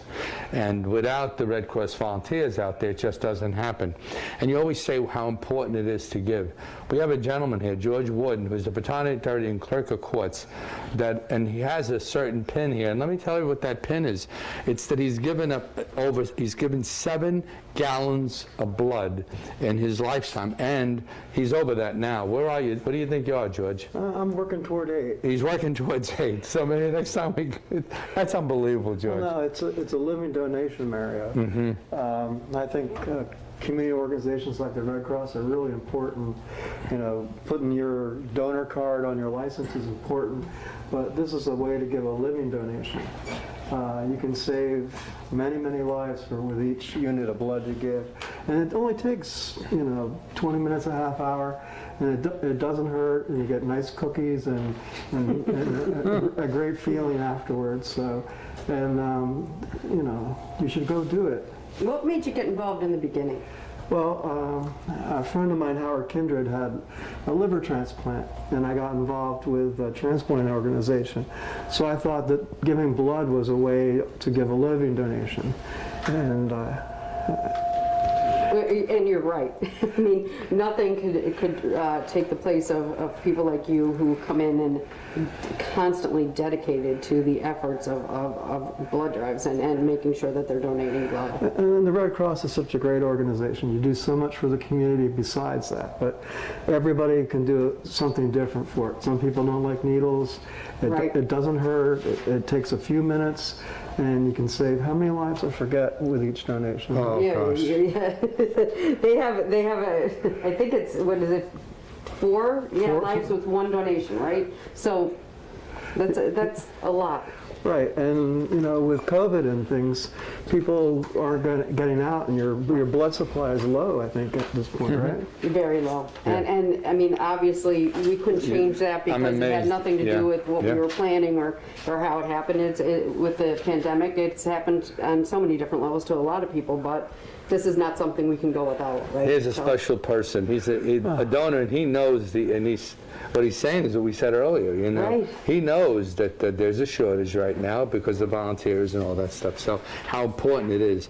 So if you can't give a monetary donation, please sign up to give blood with the Red Cross. Yeah, that would be great. I'm gonna, in the next month or so, I'm gonna have a drive in front of my office. That's my goal. That's wonderful. And I'll give blood as well. And if you don't want to give whole blood, there's a platelet donation where they'll just take the platelets out and they'll give you your liquids back in your it takes a little bit longer, but that's also needed too. And platelets are so important because they have a short shelf life, and when they're needed immediately. So that too is a major contributor to helping people in the time of whether or not their situation, if they're going to need blood or not. So platelets are definitely an important donation. Right. If you have a loved one that gets sick or is in an accident, you want that blood to be there for them. So you should help other families out too. Right. And it is, unfortunately, it's not. People don't think about that until it's a time where they see the need. So we're lucky that there are so many people out there who do think about it and who do take the time and put it as a value for other people. And we thank you so much from the bottom of our heart. It means more than you will ever know, and we are so grateful for people like you who come out and do this for us. It's just a little bit, and I don't want to put the emphasis on what I've done. Everyone should come out and do this. Yes, but it takes people to think and put the value on it, and that's what you've done. So we want to make sure that you know that this is something that we are so grateful for. And on behalf of the people out there who aren't thanking you, who are receiving your blood, I will thank you on their behalf. Right. Because a lot of times they don't know where it comes from, obviously, but I will thank you on their behalf because you have saved a lot of lives with your donations. So and George has a rare blood, right? What's your? I'm A positive. A positive. Yeah. See, amazing. And then that's very difficult to find, and we are lucky that you are there providing it as much as you can. So thank you so much, George. You've saved many lives, George. Oh, you have. You really have. Honestly, and from every time, I know he's a regular. You schedule it, he's going to be there. So I'll let you know. I'll come out, Maria. Very good. Thank you. Thank you very much. Thank you so much. Nice. Thank you. And we'll advertise when we're going to have ours. Yes, okay? that would be great. Thank you. So I'm joining Okay. you again. Okay. We have another blood hero that we want to talk about. And this is amazing because it really is like, here's straight from the mouth here. Right. This is right. Thank you, Mary. That was nice, George. Thank you. You got It's so true. And so like, true. like Mario said, you know, if you cannot make a financial donation, we understand it's been hard times for people. Giving blood, especially in this time of crisis, when we need it so bad, is something you can do to help the American Red Cross and help your neighbors, as we keep saying, as I keep saying. So I do want to talk about our other Give Life hero, Valerie Musto, who was also nominated by Jacqueline from NEPA Red Cross Blood Services. As a reminder, the Give Life Hero is presented to an individual whose commitment to blood and platelet donation played a significant role in ensuring the health of patients in our communities and throughout the country. Wow. So, Mrs. Musto has been a loyal supporter of the Red Cross Blood Program, both in the community and as part of the local blood committee and as coordinator of King's College in Wilkes-Barre. Wow. So we got Wilkes and we got King's neighbors there. King's College collects approximately 180 units of blood each year. Mrs. Musto has served on the Red Cross approximately 4 decades. Amazing. Her contributions to the Red Cross Blood Service mission is valued and appreciated. And as coordinator of King's College, Mrs. Musto, director of biology department, organizes drives that are growing each year. Each drive is a different theme in which the students in biology create marketing materials and drive themes such as Lifesaver, Candyland, and they're an amazing sponsor that deserves recognition as one of the blood program heroes. So thank you to Valerie Musto. We are so grateful. So much. And we'd like to see your video as well. Well, thank you very much for this award. I'm very grateful and humbled by it. I started back in college just as a student, and we were doing blood drives. King's College has always done blood drives for as long as, I guess they've been in existence maybe. I don't really know, but I just felt that this was a cause that was near and dear to my heart, and that was something that I was going to do to give back. And then I got the job here, and I've been here ever since, and just continued to keep doing them. And we were successful, and it's been great. It's been wonderful. Students, faculty, staff, everybody who participates, they have always been so supportive of the drives, and we tell them, that this is important, and they just jump right to it. And it's a very warm feeling to know that you've helped people. And I know that you don't ever know who really they are, and that doesn't really matter. You just know that you're out there helping, giving back, and making somebody's life better. We have done themes. Early on, I thought, you always try to entice people to come, obviously. And blood donation can be a little scary for first timers. And so we thought, well, let's make it fun and let's make it festive. And between myself and I started a small student blood council, like a club, and they help think of the themes. And then we do food that matches the themes. And then we do balloons, maybe with the same color. We add prizes. And so we just make it a festive affair. There's nobody on campus that doesn't know there's a blood drive that day. And, so my one favorite theme was the theater got involved and gave us some Roman columns that we put in the building. And we all wore sheets like togas, and we had Little Caesar's pizza. So that was fun. But we do other themes, fall themes, winter themes, just to try to make it a nice event. Valerie, when you hit students at your level, the impact that you have on them, and if 3 or 4 of them in the future do what you did, and I think they will, knowing what it means, and you're educating them on what the lifesaver and what having blood available to help people. So you've touched the students, and I think those students are going to continue to touch others in the future, and that's how we survive as a nation, because we do need. Without the blood, we're in trouble for people that are real in need of blood. So you're truly a lifesaver for now and in the future. God bless you. Thank you. Thank you very much. I feel that this was a very, very nice gesture for this award, and I'm very honored. But I've been around a lot of heroes through the years. And everyone comes together for it, and so it just it's just been a wonderful time. Thank you. It's really nice to see both Wilkes and Kings represented here as our blood heroes. Like, that's really amazing that, you know, the college students, like George Warden mentioned, love a good cookie. Yeah. So, like, if that's what it takes to get them out. That's right. We're very lucky that they are supporting us. And they have really, I mean, to be able to go out and plan these drives and have the dedication of the students is amazing. Yeah, so thank you to, like, those who plan the drives, because obviously that takes its own level of, you know, capabilities, getting students to come to such things, and to all the students who are literally, like, from all over the country. We're so grateful that you're taking the time out of your studying or whatever else is going on in your fun life, but to put this as a value for your fellow humans. I mean, that's what it's about. But, like, go Team Wilkes-Barre, because the Kings and Wilkes. It makes me really proud to be a Wilkes alumna here, and I love that. So thank you to Valerie and to Megan. This is incredible what you've done, and we hope you continue to do it. And if you know Valerie or Megan, you can also make a donation in their honor. This is the time. You can call the number, text the number that's down here. I'm sure they would be very proud to know that they're getting donations in their honor. So we encourage you to do that. Yes. Yeah. So how often do you think people need blood? That's a tough one. In the United States, if you were to guess how often somebody would need blood? I mean, I can't even do math like that. I don't know. I really don't. Well, American Red Cross knows, right? Every 2 seconds. Wow. Every 2 seconds, someone is in need of life-saving blood. Oh, I wish I could do math really fast, because I'd say, like, okay, we've been on air for an hour and a half. That's how much blood. I can't do that. But they do that in a lot of our trainings and stuff. They make sure that we're on target with how much. Oh, my husband's off screen saying 180. He does math a lot faster than I do, apparently.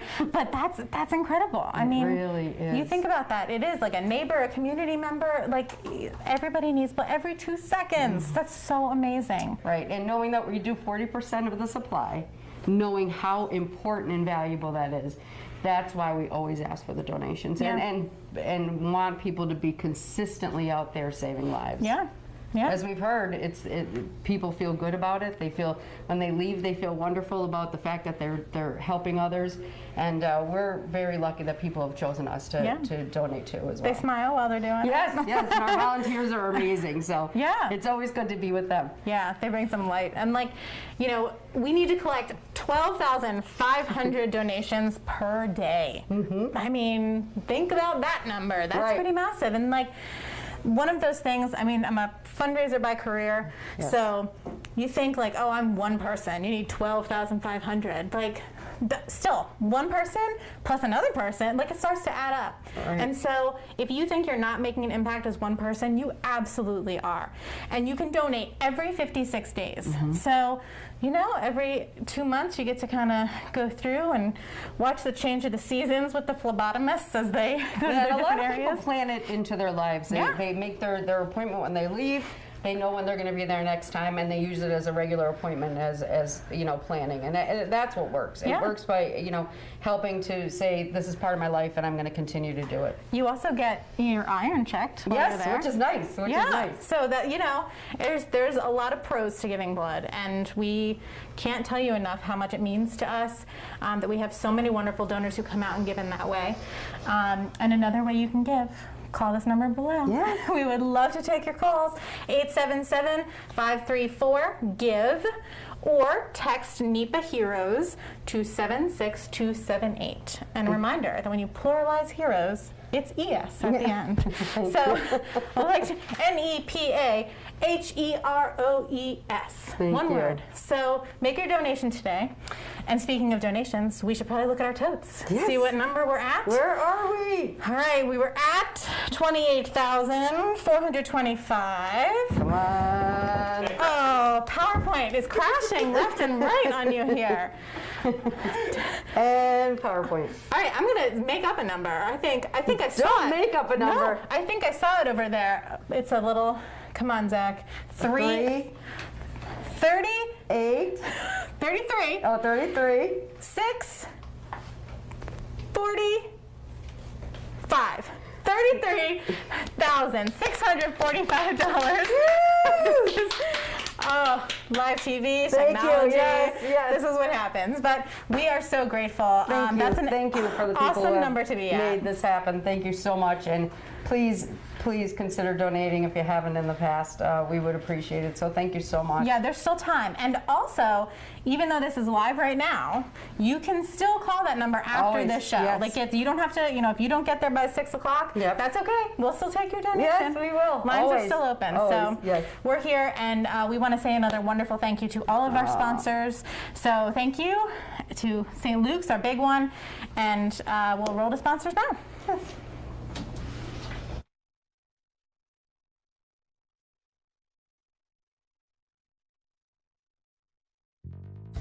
The American Red Cross of Northeastern Pennsylvania thanks these generous sponsors for their support of Telethon 2022. St. Luke's University Health Network,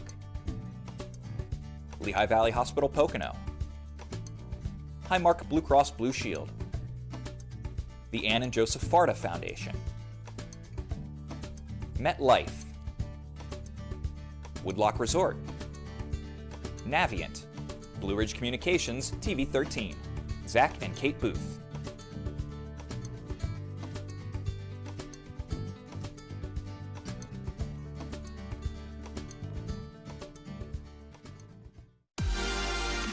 The residents of Monroe County have been overwhelmingly supportive of St. Luke's. Over the past 5+ years, we have just grown beyond our expectations. We want to continue to meet their needs, and so we are now planning to expand and double the size of our campus. We've learned a lot since we've opened in 2016. We've adapted to a lot of different challenges. As we start on our expansion, I'm proud to be part of the future vision of this campus.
We talk a lot about ways to give back, blood, financially, but how about being a volunteer? That's actually how my career in Red Cross started. I was a volunteer coordinator for our local chapter. So the volunteers mean a lot to me, and I know that there are still some there that were there during my time many a year ago. But they're just an incredible group of people. They really are. They make up 90% of Red Cross. Yeah. Right? Our workforce is 90% volunteer driven. And if it weren't for them, we would not be able to pull off this human services side or the blood drive side of what we do for the people in the community. We would not. Our volunteers are the organization. Yeah. They are the reason that we are able to do anything. And I always say that the org chart's a little upside down because I work for the volunteers, right? My job is to make sure that the volunteers are happy, getting what they need out of us, and making sure that they're out there providing these services. And we are so honored that they chose us.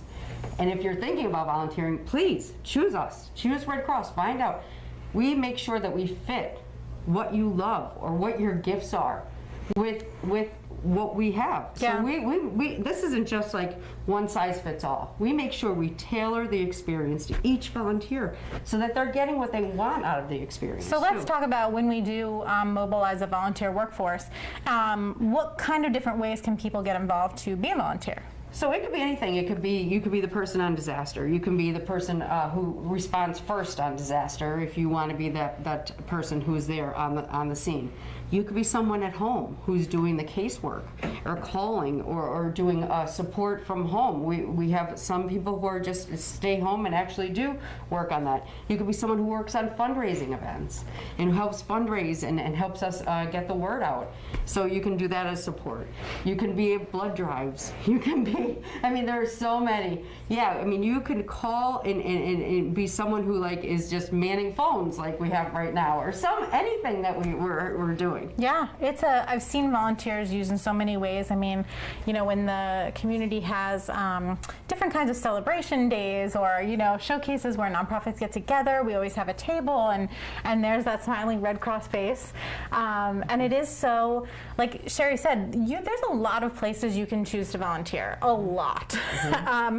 But we do have an amazing force of these people that help us and do the work for the Red Cross that we literally could not do without them. No, it's amazing. We are very lucky that they choose us. And our job is to make sure that they're satisfied in their volunteer efforts, that they feel that they are getting what they need. People come to volunteer for a lot of different reasons, you know, and we love to make sure that whatever that reason is that you're there, that you are feeling that you are doing something that's productive for you, mm-hmm. that you feel good about, and that you feel part of. We are a very big community. We are very, we love our volunteers, and we make sure that they know that they are the reason that we are able to do what we can do for the people out in the community every day. So if someone wants to volunteer, yes, website? Yes. redcross.org. Yeah. You know, we always say you can call if website is not your thing. Yeah, a lot of times it's not. Yeah. I mean, you know, I think everybody got to be a little bit more virtual with the pandemic, but sometimes maybe just people want to talk to someone or make a phone call. Yeah, and we're happy to kind of guide you through the different Mm-hmm. kinds of things that volunteers do and how you can help. And whether you are retired or you're still working, right. You know, there's definitely there's a need for you. We will find something for you. We want you to come be with us, be part of this amazing workforce.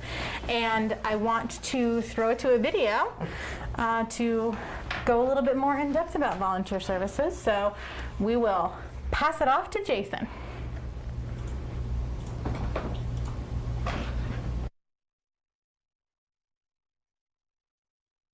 Hi, I'm Jason Bang. I'm the Regional Volunteer Services Officer for the Greater Pennsylvania region of the American Red Cross.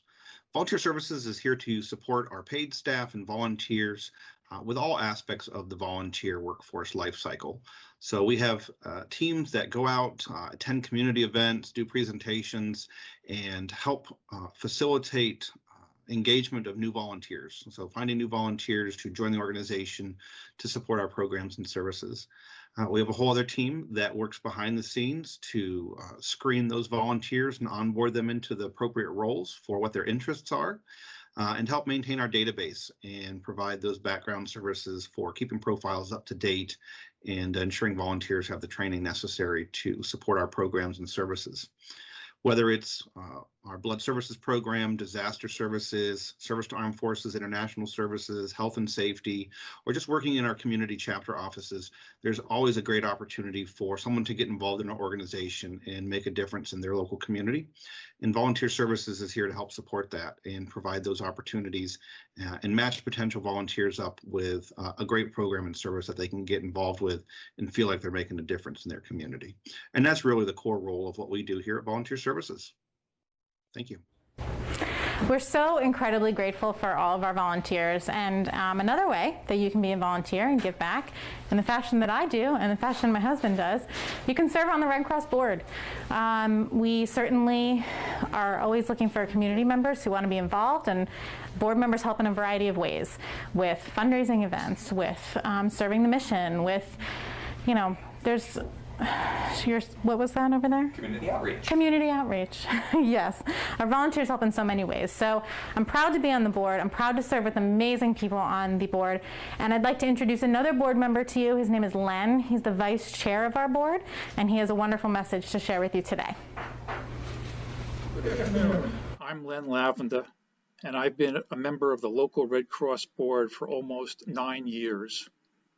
The last 2 years have been difficult for everyone, and the Red Cross was no exception. Due to COVID restrictions, our ability to have in-person interactions with people needing our services was greatly curtailed. However, thanks to the flexibility of the Red Cross organization and the resilience of our staff and volunteers, I'm happy to say that the Red Cross fulfilled its mission without interruption. The American Red Cross mission is to prevent and alleviate human suffering in the face of emergencies by mobilizing the power of volunteers and the generosity of donors. That human suffering takes many forms and exists throughout Northeast Pennsylvania. I've known about the Red Cross since I was very young, probably like you. And even though I've been on the board since 2013, I'm still amazed at the work done by the staff and volunteers in our communities. They help provide services for people who are impacted by disasters, both natural and man-made. They collect blood for patients in thousands of hospitals and transfusion centers across the country. They provide financial assistance to military families in need. They install free smoke detectors in homes, and they provide a wide range of training courses to help save lives. One important reason to help the Red Cross is that they rely so heavily on volunteers. What that means is that a very high percentage of the dollars that we contribute go directly to help people in need. I'm proud of my involvement on the Red Cross. They've served our communities for many years, and their services are needed even more now than ever before. There are several ways you can support the Red Cross and its mission.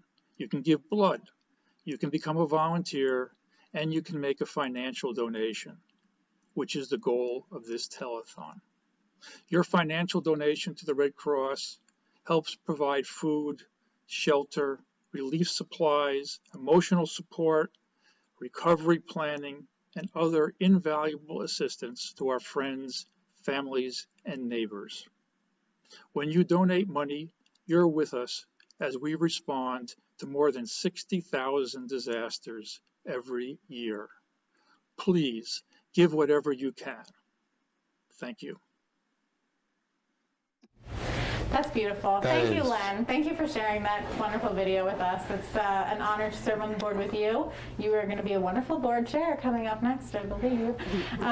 So, you know, we're grateful for all that you do. Len's been around a long time. He was with Sanofi for many, many years, and so he's always been part of the community. And it's great to see that, although he's retired, that he's helping the Red Cross, that he's on the board of the Red Cross. So he's still giving back to the community. Yeah, and as a reminder, everything the Red Cross does in the face of disaster when they are there to help you, that's a free service that they provide to you. You do not pay for that. And we want to make sure that, you know, we're there to help people. It's what the telethon is doing. So a reminder to call this phone number on the screen, 877-534-4483, and make your pledge today. Or test the NEPA Heroes to 78278. 76278. The eyes are going.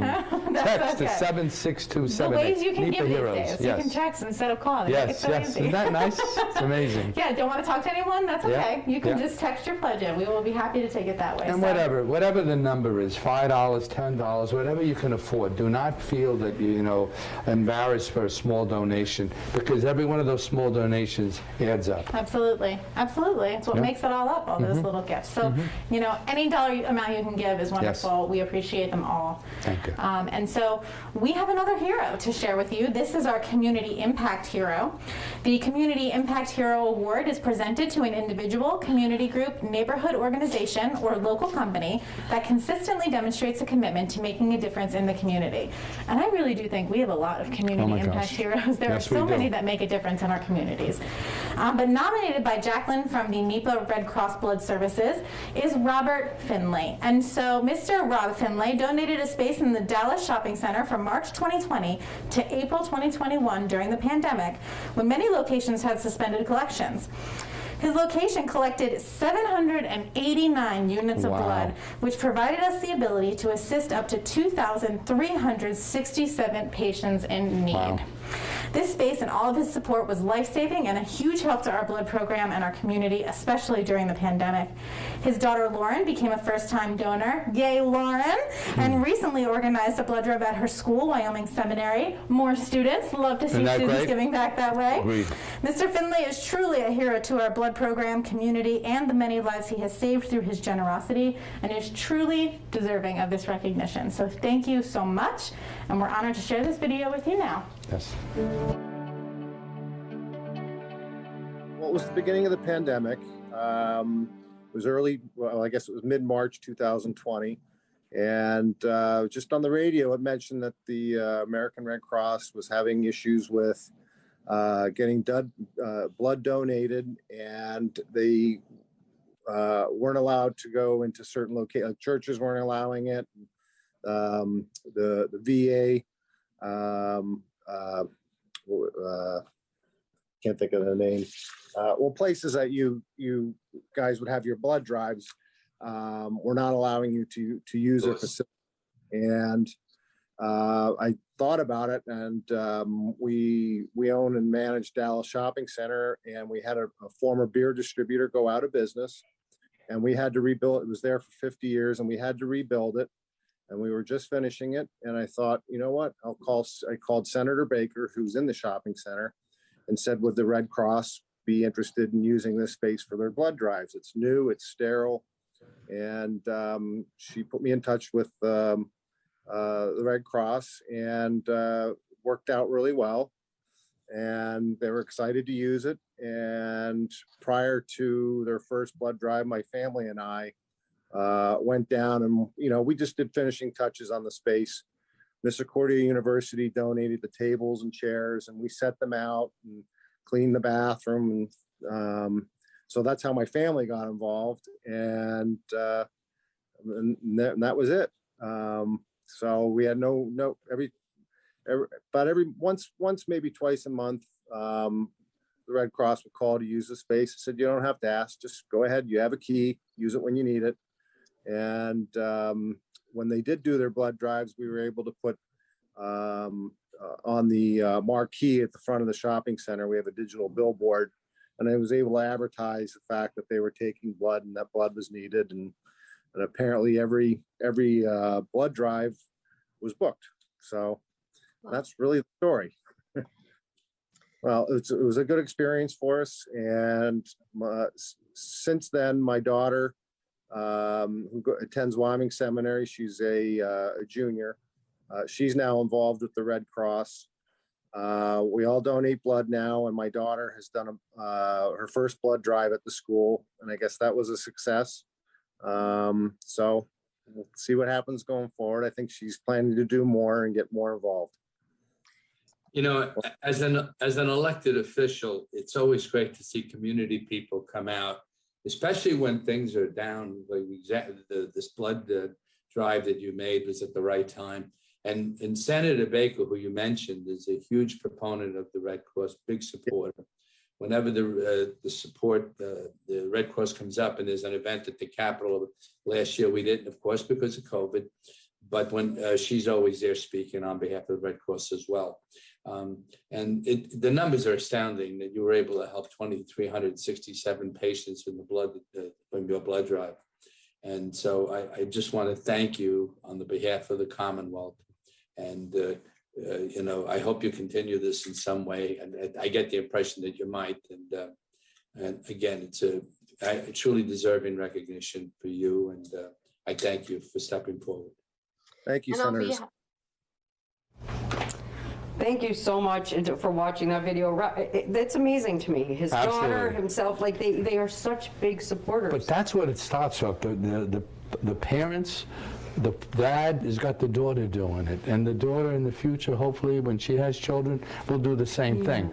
Once you understand the importance, you pass it on to family members, and what a great family. You know? I mean, we are so lucky that people thought about making sure that we were aware of the people out there. And knowing the shortage, and knowing that they had problems, 2,300 people that you were able to help, over 2,300 people with blood.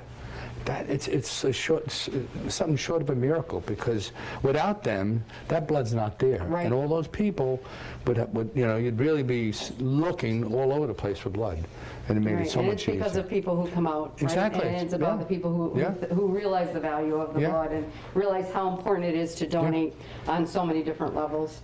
I think they want to go to a little bit of a tally here to see where we are so far. Why don't we do? Let's go to charts. Let's go see.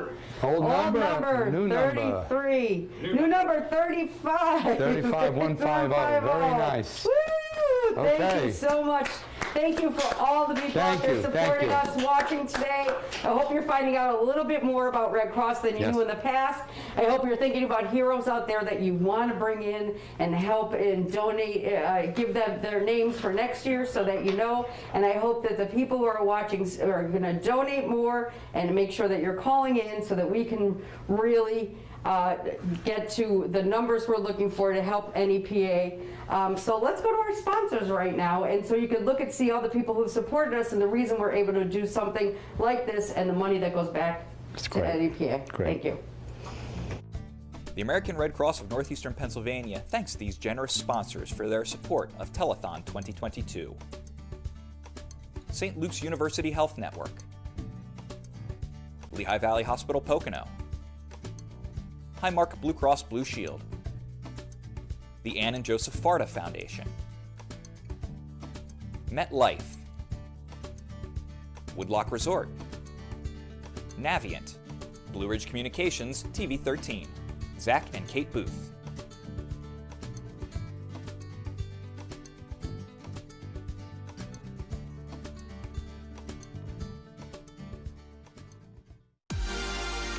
The residents of Monroe County have been overwhelmingly supportive of St. Luke's. Over the past 5+ years, we have just grown beyond our expectations. We want to continue to meet their needs, and so we are now planning to expand and double the size of our campus. We've learned a lot since we've opened in 2016. We've adapted to a lot of different challenges. As we start on our expansion, I'm proud to be part of the future vision of this campus.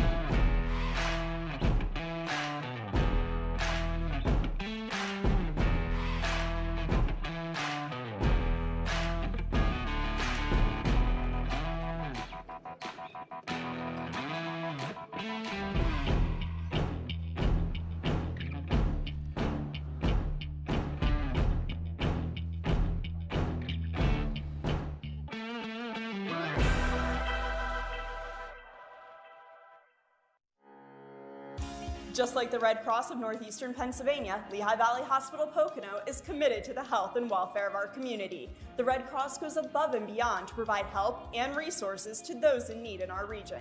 This is why Lehigh Valley Hospital Pocono is proud to provide support through sponsorships, donations, and hosting blood drives. Thank you to the Red Cross for all you do. We look forward to continuing our partnership for many years to come.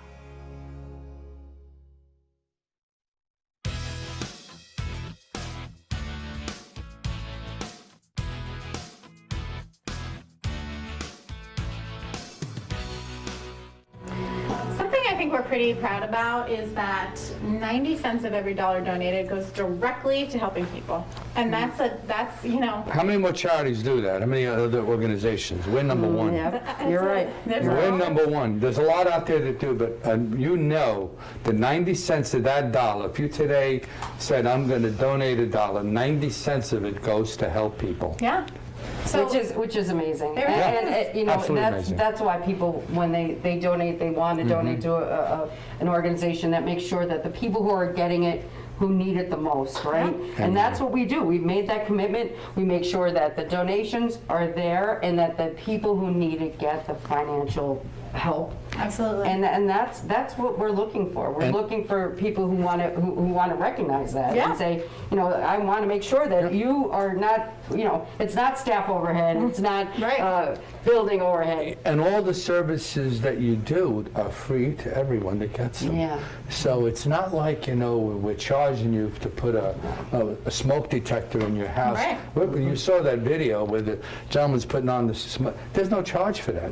We come to your house and we help you also knowing if there is a fire or what to do. Hopefully you'll never have a fire, but planning with the family, or especially with the children, if you hear the smoke alarm go off, this is what you need to do. Yeah.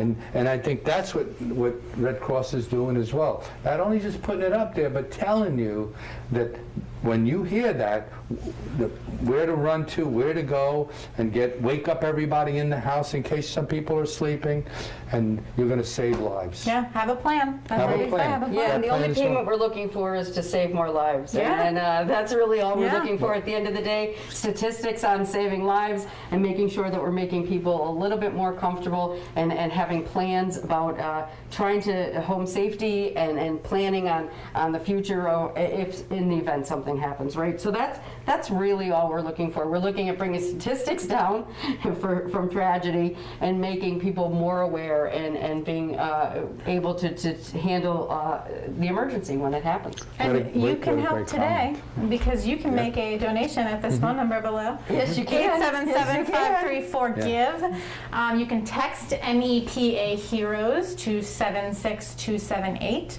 Any way that you feel comfortable giving. But I think it's important that we help people understand the impact of their gift. You know, what does every donation do? And Mario has said it this whole time, even a small gift can really make an impact. Yeah. Right. So look, $10 will provide 2 blankets to those that we go to help. You know, you see there an Irv coming out and serving meals, but blankets, $10. Right, and let me tell you, the blankets are a very large part of who we are because sometimes it's the middle of the night. Yeah. Sometimes people are, you know, freezing cold. It could be in the middle of December. They run out of the house without clothes on. They just have their this is something pajamas that is on. so Right? needed, and we use it all the time. In fact, I think it's become where people, like when they see it, they realize right away that it's Red Cross, right? Yeah. When they see that wrapped around someone, helping them and giving them that little bit of comfort at the time they need it the most. And they noted that in shelters, the blankets are given out in pairs, one for warmth and one to line the That's cot. right. That's so that's your $10 donation will get 2 blankets, That's right. and you Phenomenal. can help someone that way. Yes. Another thing, $15 provides a smoke alarm installation.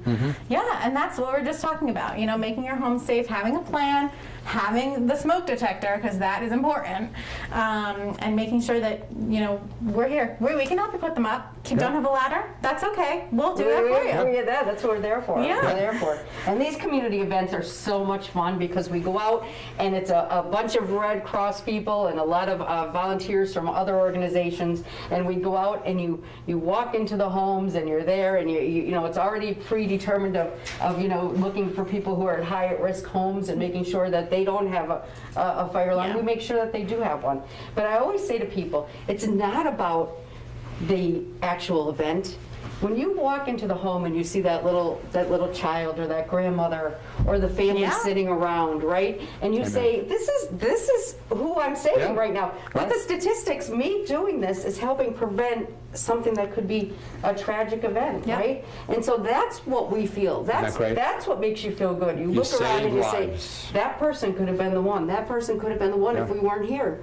So it really does give you such a good warming feeling, and it's a very big sense of community. People are in great moods. It's fun. The children are always engaged. They love when we come in because they ask 100 questions, which is something we thrive for, right? You know, the other thing too is you run out of the house after a fire, okay? And like we said earlier, the blankets, and I want to stress that because why? You know why? Because many of them might be in their pajamas and short sleeves and whatever, and they had no chance to get clothing or anything, and they're outside freezing. Well, and then immediately you're going to need hygiene items, and that's what your $20 gift can do. There you go. It gives you comfort supplies for 2 families of 4, so you can help 8 people with comfort supplies or hygiene items, day-to-day things. You need a toothbrush, you know, you need like some deodorant, stuff to just get you through the next couple days, help you get up and do what you got to do. $20 goes a long way. So that's, you know.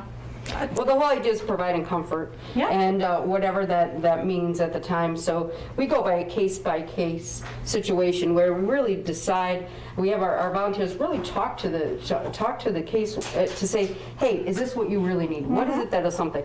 And comfort, I mean, there's no other way than having things that you lost as a normal possession that we take for granted every day, your toothbrush or your normal hygiene. That's what it is. It's about comfort. If you're a parent, what happens? Diapers, formula, things you need for your infant. $35 will provide a parent with diapers, wipes, and formula for their child. Right, and you know how much diapers are, and right when a family loses that, and that's their security for their child, and knowing that that's what they do every night, and they need those diapers. It's not like you can go without them. So without us there, without the Red Cross there, if we were not here, I worry, my gosh, where would we be? Because luckily we're not, right? That's what I'm trying to bring out, and that's why I say this to people. Without the Red Cross, our nation's in trouble. From day one that the organization was formed, and what the things that you continue to do and continue to grow the services. And so we want to continue not only to grow the service, to make sure that we have the dollars to help the people in need. So $50, a full day of food and shelter for one person. And so think about that, $50 donation. That does a heck of a lot of good. We get the discount for the hotel, we put them in a hotel, we give them food, and think about that. Because once you lose everything, you lost your house, or you lost you're living in an apartment, everything is there. Everything burnt out, your clothes and everything else, and that's what got me started with that family. They lost their home, everything that was on them, they just ran out of their house, and the little girl holding on to the scorched teddy bear I just couldn't, and they were waiting there because at that time this county had about a good 36, 37 fires, and it just, the funds was low, and they were able to help, but it took a while to get to take care of them. That can't happen. It should never happen anywhere in our state, anywhere in our nation. So a $95 donation really does blankets, supplies of food, and you can support a family of 3 for one day. And they need someplace safe to go. We provide that for them. We make sure that they have what they need. You need food, and I'm sure there comes a time it's even hard to eat during a time of crisis like that. But you gotta keep eating. Keep your energy up, and that's a $95 gift goes a long, long way. And this is where our community relationships really come into play, because our staff, our volunteers are out there making partnerships with hotels and local grocery stores and anything we need at the time. Making sure that they're speaking on behalf of clients and making sure that we're getting these relationships, and they help discount. They give us deals for them when they go there, and they help them. So this is all about NEPA. It's all about us and as a whole, and how we function together, and we lean on each other when you need it, and how the families then get the benefit of that. Benefits of people like the senator who has been a diehard for us since day one. Benefits of people volunteering to be on the board of directors and running the board, and Zach running the cameras, and this is who we are, and this is where the important lies. We are a community, and we live like a community. We take care of the people in our community, and we will always be there to respond. And as you see some of these numbers up here, don't forget, you can call in, make that pledge now. $125 will provide a Red Cross cleanup kit for 5 families. And I know we have seen the cleanup kits here in NEPA. That is when there's a flood, the mops and the buckets that go out, because man, can you imagine like having They have to stay healthy. 6 feet of water in your home? What do you do with that? It Yeah. creates such a difficult living situation. And you have to clean it right, Yeah. because if not, you're going to get other issues. Right. Yeah. And you want Right. to keep them safe and healthy. Yeah. $150 will provide travel, meals, and shelter for 1 day for a Red Cross disaster relief worker. How about that? Yeah. You can give back to help the volunteers that are helping the people who were affected. Yeah. And that's like a whole train of And that's goodness yes. happening. Yeah, there's so much good there. You don't know what to do with it, right? But that's, we mobilize these volunteers to different parts of the country, to different parts of the world. to Texas help. with the flooding, Yes. New York with 911. Just to give you an example, how many from this area volunteered down there? Yeah. So this is where that help is needed. And when Absolutely. you don't know when that bell's going to ring, say, we need people here, we need people there, and all we ask for is to help Red Cross help you. That's it. That's right. $350 covers the daily cost to deploy one of the emergency response vehicles. These herbs are incredible. They go all over the place. They serve food. They help these. Actually, I feel like you probably see them in when like tornadoes go through. They're everywhere. The vehicles are driving through, delivering food to people. It's that brand, that Red Cross on the side of that vehicle, and you can help that vehicle run for a full day. You didn't think gas. There's food coming out of that vehicle. It's they're incredible. So I have a great story. The herb was dispatched last time to the tornadoes down and the person who drove it was newly licensed to drive the herb. Wow. Right? She was a new volunteer. She had just passed all the qualifications. And to picture her driving out of the NEPA chapter down to where the herb was requested was amazing. And Malik, we saw Malik earlier. He was the one who captured the moment, and we were all just so honored to be able to help. Because we don't, that's one thing about us. We're going to help where we're needed. Yeah. That's right. And, when they need a nerve, we'll send it. Yep. And hopefully, when we need a nerve, we know it's coming. So, That's right. that's the good thing Works about both Red ways Cross. there. Yeah, we're going to be taken care of everywhere we are. Yeah. Because of people who are When out you there have donating. needs, Red Cross will be there. That's right. That's right. And so you can also help with a $605 donation, which will provide financial assistance for a family impacted by a local disaster. And that's what we've really been like honing in here at home. We thankfully we live in a part of the world here where we don't have a whole lot of tornadoes, earthquakes, mudslides.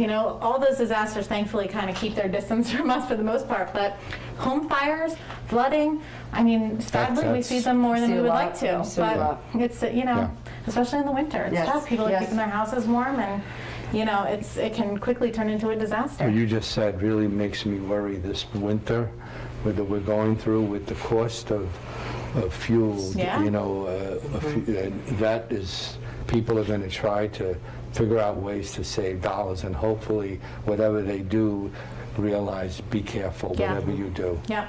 Like kerosene heaters or stuff, you just got to be very careful. you got to be real careful. And that's when you see these high fuel prices, they tend to do other things, and we just we have some help with dollars to help them reduce the cost of their fuel, but at the same time, please be careful. Yeah. And if you wish, a $700 donation covers the cost of a local disaster response. And we respond to a disaster every 8 minutes in the U.S. And you heard the numbers earlier. I think it was 70-something disasters already this year in this area. And that's a big number. So it's been a very busy year for Red Cross, and our volunteers have been very responsive and but very worked. Yeah. They really have. And the more that goes on, the harder they work. So when we see numbers like this happening, we want to make sure that we're on top of it. We also make sure that the mental health needs for all the organization is taken care of, because it's a lot of stress. You don't think about that. Right, we really do. We make sure that the volunteers are in good place, and that they know that they can take time and do what they need to do. So we are very honored that they chose us, but we make sure we take care of them. Yeah. And you've seen now all the wonderful things that these donations do, ranging from a $5 donation right on up to $700. You can, of course, write a check for more than that. Yeah, of course. But we're so grateful to everyone who's given. You can still give through this phone number below, 877-534-GIVE. We have an amazing amount of sponsors that have come in to support this telethon today, and a lot of them give year after year. It's so nice to see that, and that's just, we do the right thing with your money. Support we help this community stay on its feet after tough times. And one of our wonderful, generous sponsors that keeps coming back is Highmark. And I know we have another board member, Anthony Mastriciano. Thank you, Anthony, who works at Highmark. So we're very grateful for this gift, and we'd like to show you that gift now. Hi, I'm Anthony Matriciano, and I'm a board member for the Northeastern PA Red Cross, and I'm also an employee at Highmark Blue Cross Blue Shield, and we're here today to present our check, our sponsorship for the telethon in the amount of $5,000, and we're happy to once again support the telethon. We've been doing it for a number of years, and we believe in the mission of the Red Cross. As a healthcare company, we believe in healthy, strong communities, so we definitely support the Red Cross in their mission, and we're happy to present this check to them. Thank you for all you do in our community. Thank you. Thank you to Highmark for all you do in our community. Yes. That's the thing. You are grateful to the Red Cross. We're grateful right back to you. Isn't that great? Just a lot of thanking going on. There's so many people to thank.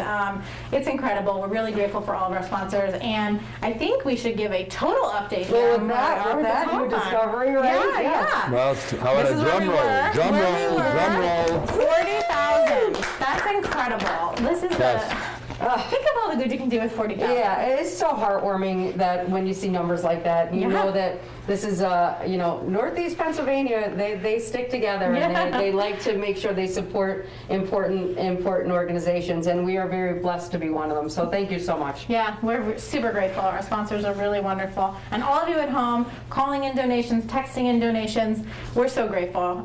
Every dollar counts. We say that all the time. And maybe in your life, Red Cross never had to help you. Yeah.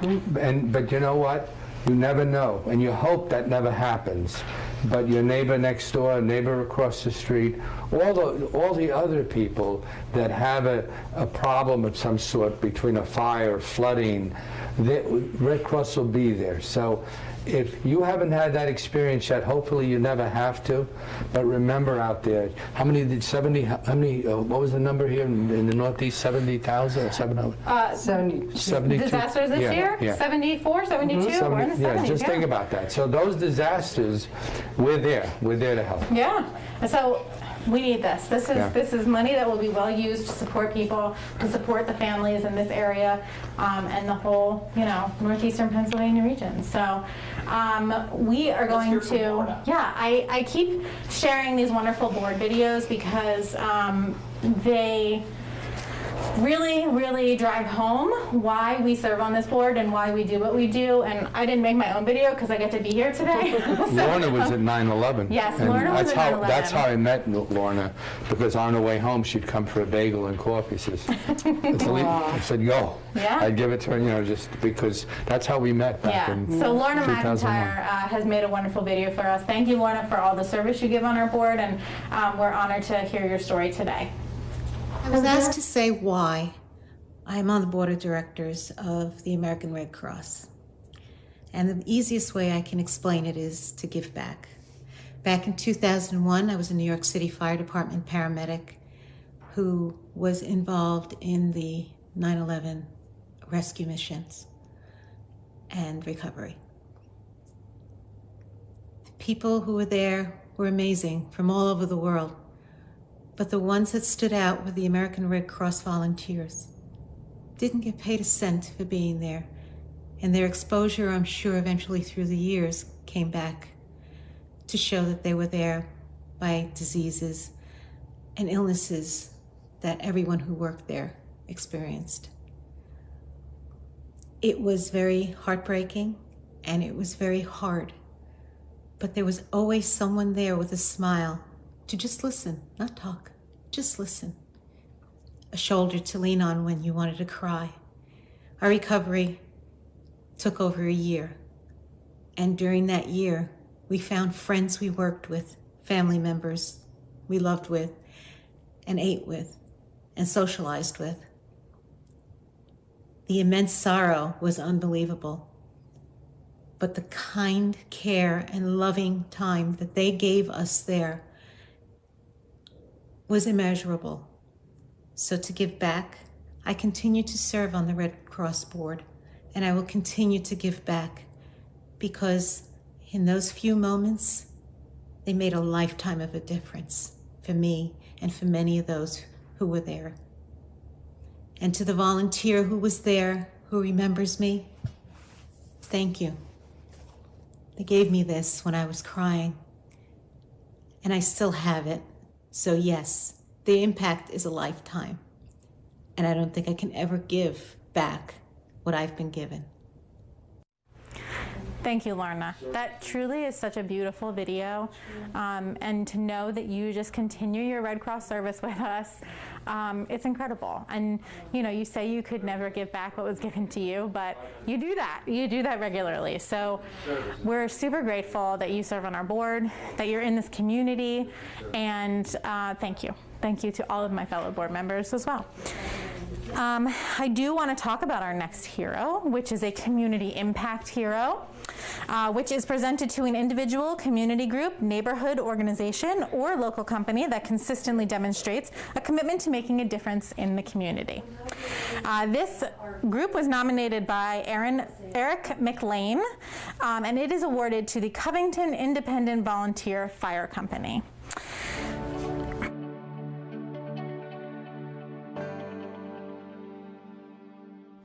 The Covington Independent Volunteer Fire Company went above and beyond to help others during the pandemic.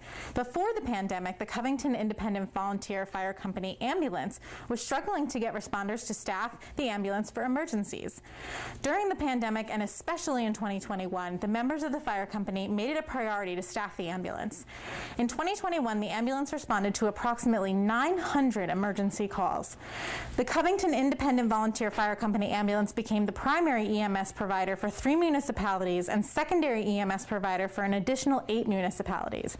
They even responded to 4 municipalities outside of the normal coverage areas to assist other agencies.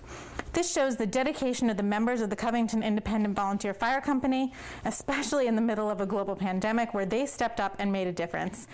In a time when the pre-hospital emergency services are struggling, the members of the department went above and beyond to help. They responded to these emergencies, including 25 volunteers and 8 paid part-time staff members. As the call volume increased to more than 1 ambulance could handle, the department added another ambulance to the fleet to help. During a time when many were staying home, these members put themselves in harm's way to help others in a time of need. The Covington Independent Volunteer Fire Company went above and beyond and took great pride in their accomplishments during such a trying time. So thank you to Eric McLean, who nominated this wonderful group, and thank you to this fire company that really helped their community in unspeakable ways and went just above and beyond, which, you know, we say that a lot, people go above and beyond, but really our first responders, they do go above and beyond. And during this pandemic, it has been a struggle. So thank you to them. We're so grateful. Please remember, if you want to make a donation, especially in honor of these folks, that's a wonderful way to make a tribute to them. You can call 877-534-GIVE or text NEPA Heroes to 76278. And we want to thank our sponsors once again for making today possible. The American Red Cross of Northeastern Pennsylvania thanks these generous sponsors for their support of Telethon 2022. St. Luke's University Health Network, Lehigh Valley Hospital Pocono, Highmark Blue Cross Blue Shield, the Ann and Joseph Farda Foundation, MetLife, Woodlock Resort, Navient, Blue Ridge Communications TV 13, Zach and Kate Booth.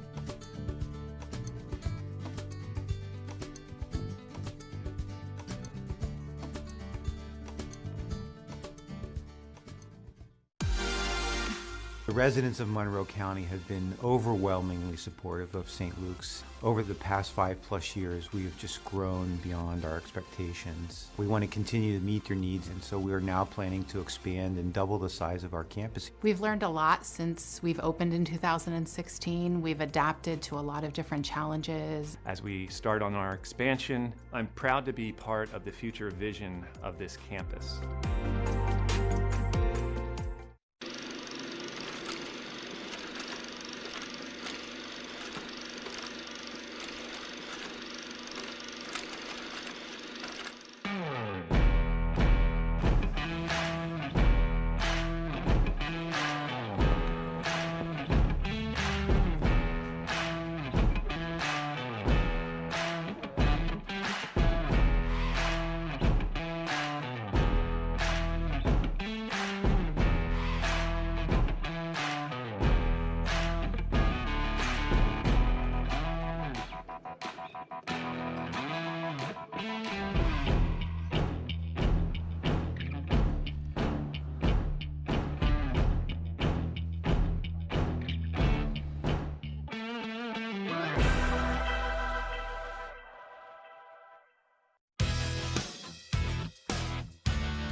Senator, we're back, and you and I have talked about a little bit in the past about SAF and the work that we do for the armed forces at Red Cross. Yes. And I think a lot of people don't realize what we do. Yeah. And it's very important to discuss this work. So, I mean, what are your... These are folks out there serving our nation, putting their lives on the line. And Red Cross opens up that door to bring them home should they have a family emergency, and and brings them home. So that goes far and beyond. When they, I would if I had that situation, I wouldn't know what to do. And the fact that they were able to call you and bring their service person home so that they can be there at a time of need for the family. It's an invaluable service, right? And because of the money we raise and people like you who are out there supporting this right now, we are able to do that. And it is a fast request, right? So a lot of times it's family emergency, and the service person has to get home soon, and we are the people who make that work. We make the phone calls, we arrange it, we have people arranging the flights, and sometimes they have to, a quick turnaround. Yes. Yeah. And it is a very true to our heart mission. It's not only about respecting and honoring the people who are out there providing us the safety and comfort, in the military, but it's also showing them that we are here when they need something. And that's important. I'm going to tell a little history about this because the mission of the American Red Cross was born on the battlefield through Clara Barton's care for Civil War soldiers. Today we continue to serve the U.S. military community from the time a service member takes the oath to navigate life as a veteran. The Red Cross helps members of the military veterans, their families, and caregivers cope with the challenges of service. Each year, the Red Cross provides more than 513,000 services to the members of the military. 513,000 services, veterans and their families, by leveraging a network of volunteers across the country and around the world. Can't say more than that, can you? No, it's very humbling when you hear that. It is very, very humbling. And we're lucky that we can not only speak to it, but we are able to be part of it. And they trust us. They trust us with this important information, and they make sure that we can provide the services that are needed. And I'd like to go to a video right now. John Glenn is one of our service to the armed forces. He is amazing at what he does and how he speaks about our service and what we do. So please take a look if you haven't heard about this before in the past or what we do with the service. This would be a great idea for you to sit down, take a look, and hear a little bit about what Red Cross does for the people who help provide safety for us. Hi, I'm John, and I work with the American Red Cross in the Greater Pennsylvania region. I lead our Service to the Armed Forces and International Services programs. With our Service to the Armed Forces programs, we support military families, veterans of all service eras, and service members of every branch. We provide emergency communication during a deployment to make sure service members are aware when there's a family emergency back home, and it assists them in getting permission to come home for 2 weeks emergency leave to be with the family during that time. We also teach stress management and communication tactics through our resiliency workshops for military families. We support our veterans across the state through our VA hospital programs that provide volunteers, special events, and material items to the veterans who are at the VA hospitals. We also support the PA National Guard with care packages and family support programs throughout deployments. With our International Services U.S. programs, we educate Pennsylvanians about international humanitarian law and related concepts to the Geneva Conventions and the rules of war. With our Restoring Family Links casework, we're able to reunite refugees who are separated internationally by armed conflict. In the event that a family member comes to the U.S. and is separated and loses contact with their family in another country, we can use our International Red Cross connections to reestablish communication between those families, and they will be able to know that each other is safe, their location, and how to communicate with each other. All of this great work is done through our volunteer workforce, and I couldn't be more proud of the impact that they have on the Pennsylvania community. Well said, John. Yeah, Right? he pretty should much, be proud, right? Yeah, very proud, because what he explains it. Just to locate where is their loved one, where's the service person, and so God bless him. Yeah, it's amazing that we not only do it well, but that we are able to help families and take away a little bit of that worry and that thought process of how they're going to be able to pull that off, right? Oh because my gosh. you just can't. And knowing that the Red Cross can do it takes a load off their shoulders.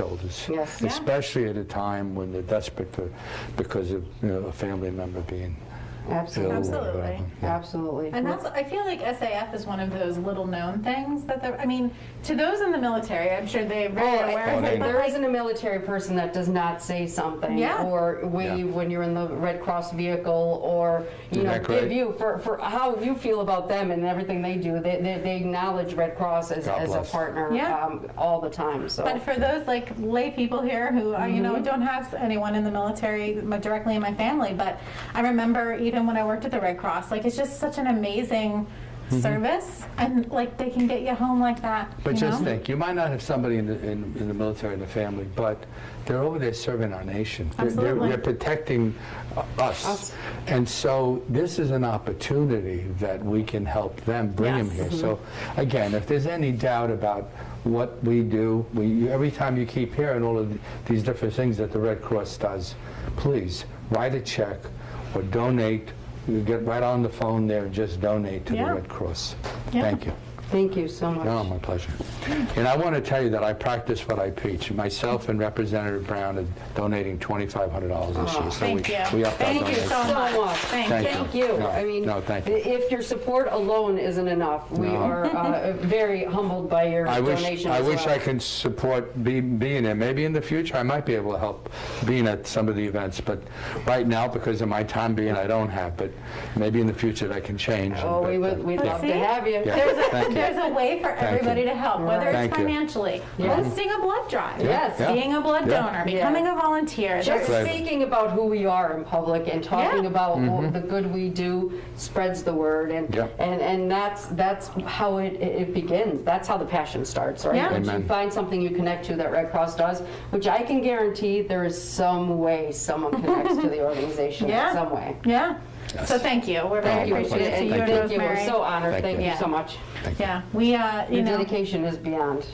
We wouldn't be here at this telethon without Mario. That's true. But I'll tell you, as a Red Cross organization, there's a pretty important lady who started this. Yes. Okay. Many years ago. We like to have this time of just. You go right in. I'm going to step aside because I know she's not her. We're not here. You're right. Yeah. You're right. Yes. Thank so, you, Senator. March is not only Red Cross Month, but we celebrate women's history. Yes. And so I think we need to celebrate a special Clara Barton. I mean, how do you even start to begin to talk about the value and what she's brought to us? Red Cross would not be here without Clara Barton. And to have that foresight at that time of life where women were not stepping up to acknowledge, they weren't. No. They just weren't. And the philanthropy and the helping others and being like the driving force. 141 years ago. That's amazing. It's incredible Amazing. that that's Clara's name has carried us this far. Right. And she's just, we're always happy to have a lady that has led the organization to where it is today. Right. And she was so brave. She not only brave, but made still, right, at our 140 years later, still is a driving force between by how we acknowledge ourselves in public, by how we know that our business was built on such a strong foundation. Red Cross organization was built on care and compassion and philanthropy, deciding that we're going to raise money on behalf of people who need it the most. Like that, it just really is. It's honoring to be a woman in this organization. I actually met a guy a few years ago who is an avid blood donor. He, I think, worked for the Red Cross at one point. He was in a horrific accident, got a lot of blood from the Red Cross, is super grateful, named his daughter Clara. Isn't that sweet? Like that's how he, and I love that name. I do love that name. So Clara's pretty awesome, and these two ladies right here are pretty proud to be carrying on her legacy. So here's a little video to tell you a little bit more about Clara Barton. Clara Barton is one of the most respected women in American history. As founder of the American Red Cross, she is considered a visionary whose humanitarian spirit truly helped change the world. Clara was born on December 25, 1821, in North Oxford, Massachusetts. After an early career in teaching, she moved to Washington, D.C., and worked at the U.S. Patent Office as one of the first women to work for the federal government. Clara was still living in Washington when the U.S. Civil War began in 1861. During that time, she bravely provided nursing care and supplies to soldiers, activities that ultimately defined her life and earned her the nickname Angel of the Battlefield. With permission from President Lincoln, she opened the Office of Missing Soldiers and helped reconnect more than 20,000 soldiers with their families. During a trip to Switzerland in 1869, Clara learned about the Red Cross movement, a European humanitarian effort established in 1863 to provide neutral aid to those injured in combat. Inspired by that cause, Clara remained in Europe, volunteering with the International Committee of the Red Cross, providing civilian relief in France during the Franco-Prussian War. This experience, along with her work during the Civil War, inspired Clara to bring the Red Cross movement to America. In the years that followed, Clara worked tirelessly to secure U.S. government support for the Red Cross, to provide humanitarian aid in times of disaster and war, and to ratify the Geneva Conventions. Her efforts were rewarded on May 21, 1881.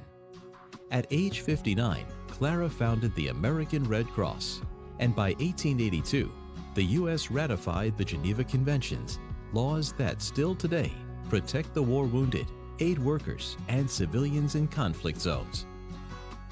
Later, the U.S. passed a congressional charter, officially recognizing the role of the Red Cross in disaster relief activities. Clara Barton served as Red Cross president for 23 years, retiring in 1904. After a lifetime of service at the age of 90, Clara died at her home in Glen Echo, Maryland on April 12, 1912. To this day, Clara's legacy lives on, reflected in the humanitarian spirit of Red Cross volunteers and employees throughout the United States, bringing help, hope, and comfort every day across the nation and around the world.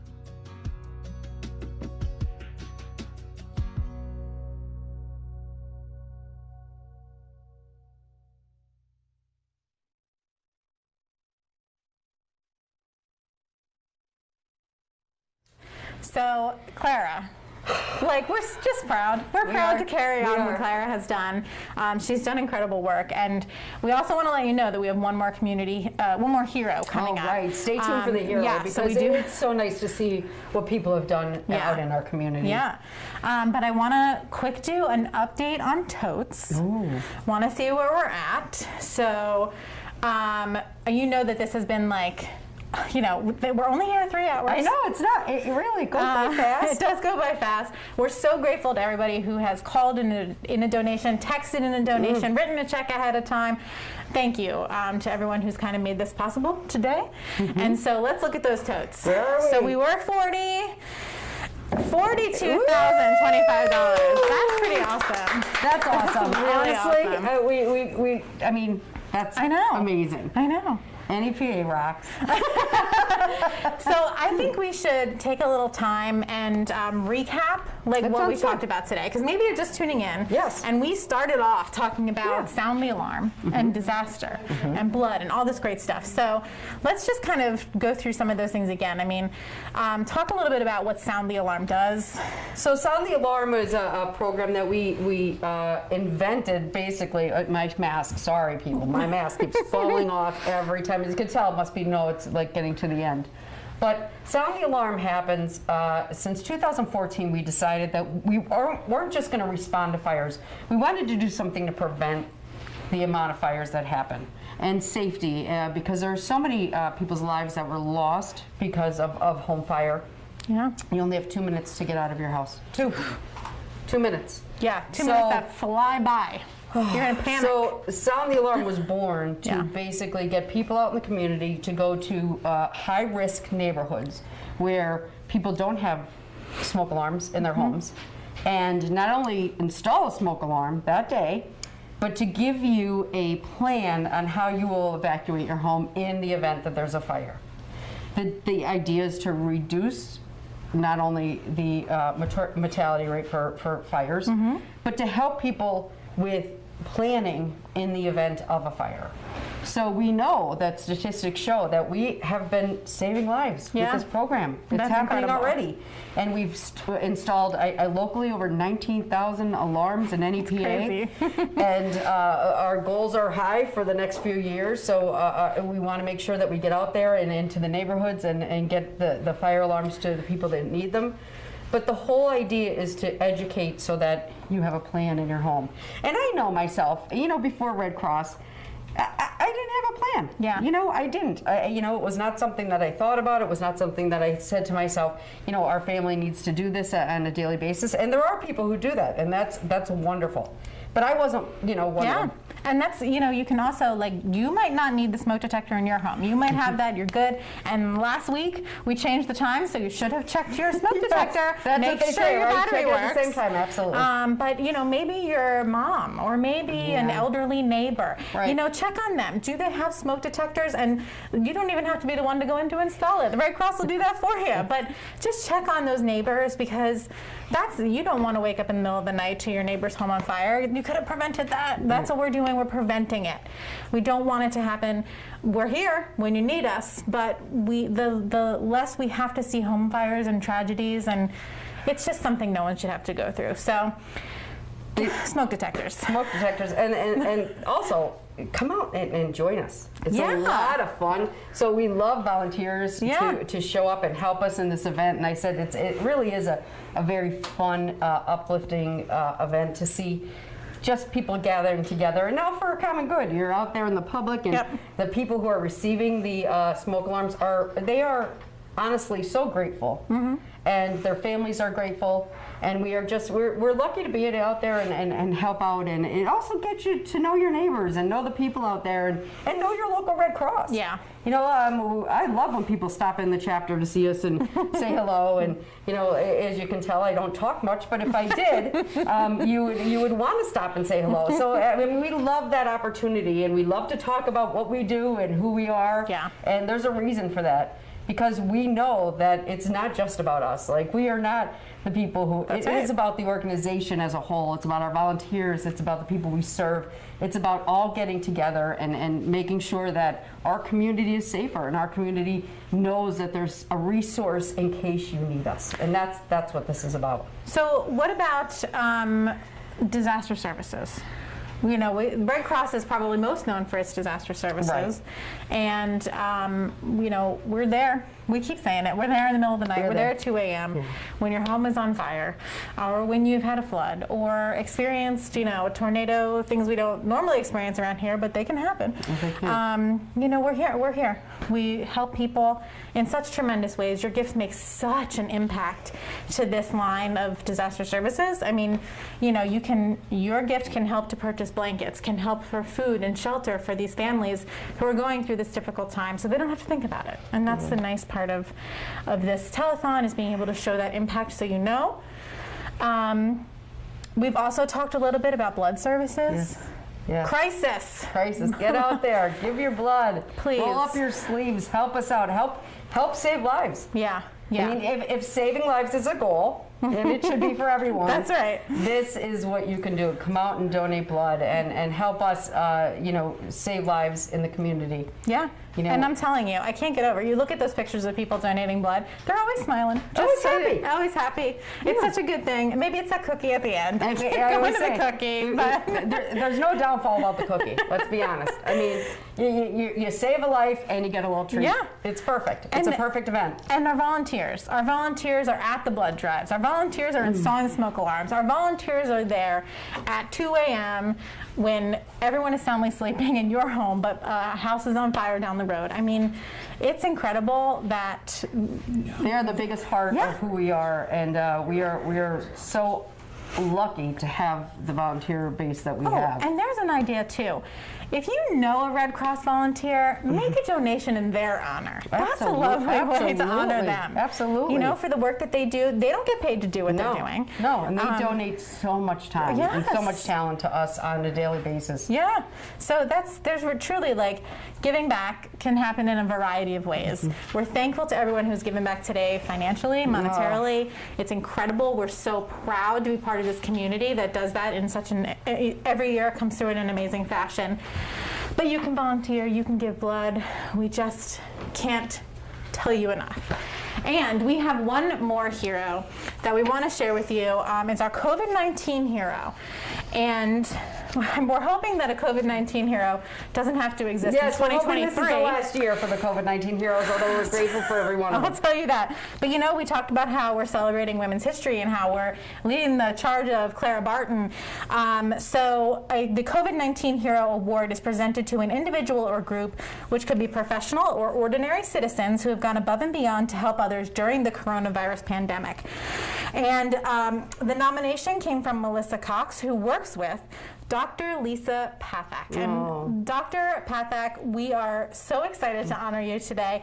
Lisa is a privately owned primary care doctor, and she was the first in Pike County to start COVID-19 testing and treatment in March of 2020. Pike County did not have any testing sites until early May 2020. Dr. Pathak continued to offer COVID-19 testing and treatment throughout the pandemic, taking on new patients just to get them tested and treated to make sure they did not overrun the hospitals, which was such a huge problem when this pandemic started and continues to be a struggle at times. Dr. Pathak's biggest concern was her community and making sure that they got the proper treatment and they stayed out of the hospitals. Pike County does not have a hospital. So Dr. Pathak has tested and treated thousands of COVID-19 patients and was successfully able to keep them all out of the hospital and kept following up on the COVID-19 positive patients until they were recovered and back to good health. Dr. Lisa Pathak, thank you. You certainly are a COVID-19 hero, and we are very happy to share with you her video. Hi, I'm State Representative Rosemary Brown, and I'm joined with Dr. Lisa Pathak of Pike County, actually. And this is wonderful because I have Monroe County and Pike County in the district, and the Red Cross is honoring you for the Hero Award, which is amazing. We do this every year, but it's more important than ever because of the fact of what we've been through the last several years with COVID. It hasn't been easy on anyone. And so when someone gets nominated for the Hero Award, it means a lot.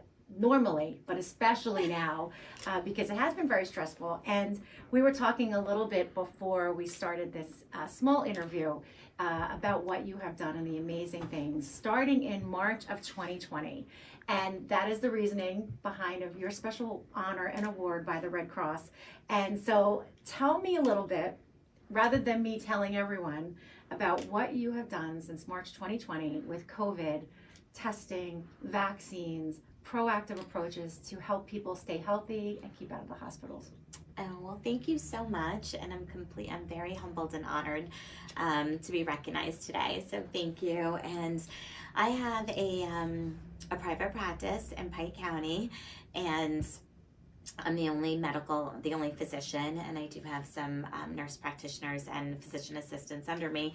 So it was a lot. It was just kind of all on our own, and that we literally within 48 hours of finding out about COVID and the testing and how contagious it was in March 2020, we were able to open the first drive-through testing facility and the only testing facility in Pike County for at least 4 or 5 months before any other site started testing.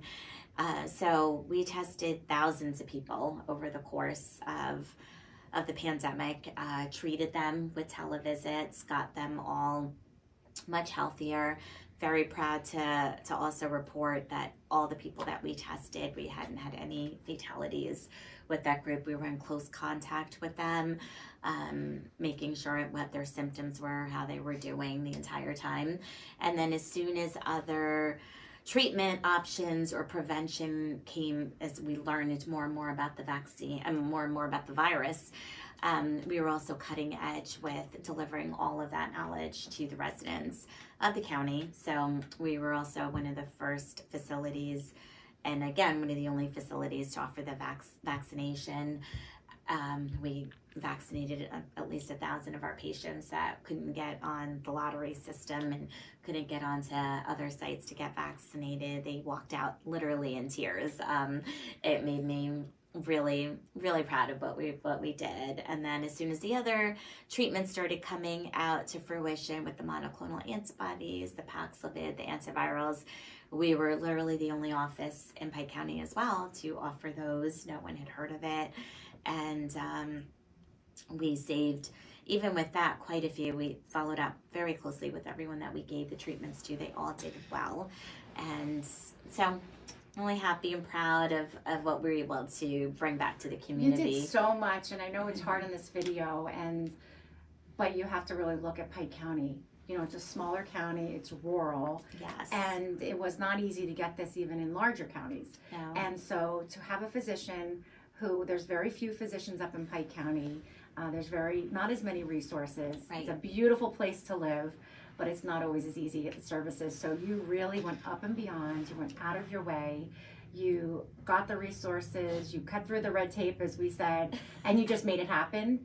And I think people just, show up and they don't always realize how much work is behind that. Yes. And how much effort of your team, the organization, and just knowing what to do next and doing your best to help out the community. So that's why you're the hero, and that's why you're getting this award. So with that, I want to say congratulations and thank you as a state representative representing the Red Cross right now. But I want to read this award also from my end. Put my glasses on. Okay. Dr. Lisa Pathak, in recognition of receiving the American Red Cross COVID-19 Hero Award, we commend you for your selfless dedication and tireless advocacy to the health and well-being of Pike County residents. Our community is healthier and safer because of your unwavering commitment to patient care and public health. On behalf of the Commonwealth of Pennsylvania and of course the Monroe County, Pocono. Oh, we got to cut that out. I'm doing Monroe County. You'll be able to cut it? Yep. Okay. And on behalf of the Pocono Mountains Red Cross, we want to thank you for everything that you have done and congratulate you on just being such a great community hero for us. So this is from myself and the Commonwealth of Pennsylvania, and of course the Red Cross will be giving you their award as well. So thank you so very much. Oh, thank you. Thank you. I think we should do another round of applause for all of the award winners today. Yes. They're incredible, and they really show what it is to be part of this community. Exactly. And thank you to all of the donors and the sponsors. It's incredible, and we want to let you know that if you saw something here and you think hey, I might know someone who would be a good hero for next year, you can stay up to date. Go to redcross.org/NEPA Heroes, and our nomination form for next year's heroes will be updated in the coming weeks. So, keep thinking of that, and we can kind of take them and hold on to them for next year, but we'll need people again next year. So, again, thank you for spending your afternoon with us. I also want to invite up my husband, Zach, really quick, because he's been doing a lot of work here. He's the one who seriously put all this together. He's the guy who makes it all happen. That's the thing. Without Zach, it doesn't happen. It's a one-man show behind the scenes. It really is. It's absolutely amazing. It is amazing what he does. He's running the whole TV studio here, pretty much, right? I am. Yeah. We're low budget here. So microphones here, We're low budget. We got the best in town, and so this is. So thank you, Zach. Thank you very much. Thank you so much. And thank you to Ashley, who's kept us going. She's also incredible. All right, Ashley. Congratulations on a first event here. Yes, thank you so much. It was really nice. We will continue to go up, I promise you. Yeah, and I think you'll get a surprise in another couple of weeks. Yeah, I can't wait. I think we should probably do our final. Try to load it up. Oh, he's working on final totes right now. See, I brought him up here, and then I'm And I want to thank you. I want to thank you for all you've done and all the support you've given Red Cross over the years. Happy to serve. And honestly, I was very lucky to get into a board and have her as my chair. And luckily enough that she's the president, and she's easy to work with, and the passion is extraordinary. So not only do I get Zach but I mean, come on. How do you mess this up? I hope you plan Senator. to be here next year for this too. I mean, I will. Okay, And Senator, without you, tell her. oh no, this is. Listen, we've all been smiling under these masks all day. I want you to know that. We've had a really good time. We did. We're so happy to be here, and it's, I'm just grateful that this is. Thank you to Senator Senator for the space, for making this You're happen. the heroes that we've seen on the screen, because it doesn't happen without you. And I thank you all. Thank you to our volunteers. Thank you to our donors. All Let's our look at these volunteers, totals. Again, the volunteers. 43,000. Oh my And there God. might be a special. There might be something after this. All right, For all you. right. Mario's making extra promises. Thank you Okay. so much. Thank you. Thank you so much for joining us. We're so Thank glad you you so were much. here. Thank you. You can still call and donate. Don't Absolutely. forget. So Thank you so again. much. Thank you, everybody. See you next year. That's it. See you next year. Take care. Pennsylvania thanks these generous sponsors for their support of Telethon 2022. St. Luke's University Health Network, Lehigh Valley Hospital Pocono, Highmark Blue Cross Blue Shield, the Ann and Joseph Farda Foundation, MetLife, Woodlock Resort, Navient, Blue Ridge Communications, TV 13, Zach and Kate Booth.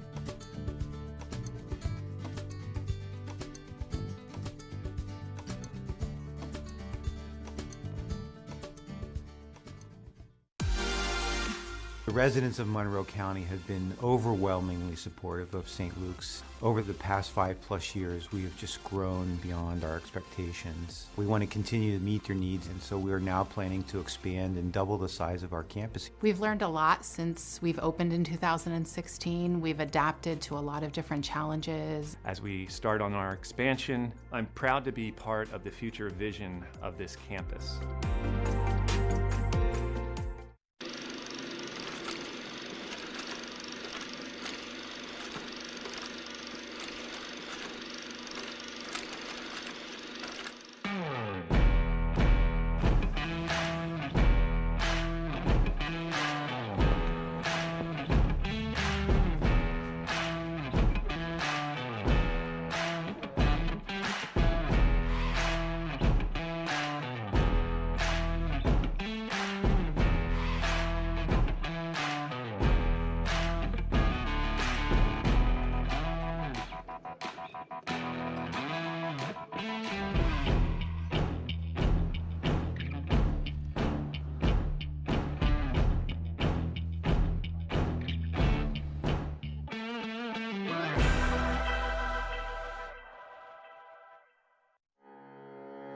Just like the Red Cross of Northeastern Pennsylvania, Lehigh Valley Hospital Pocono is committed to the health and welfare of our community. The Red Cross goes above and beyond to provide help and resources to those in need in our region.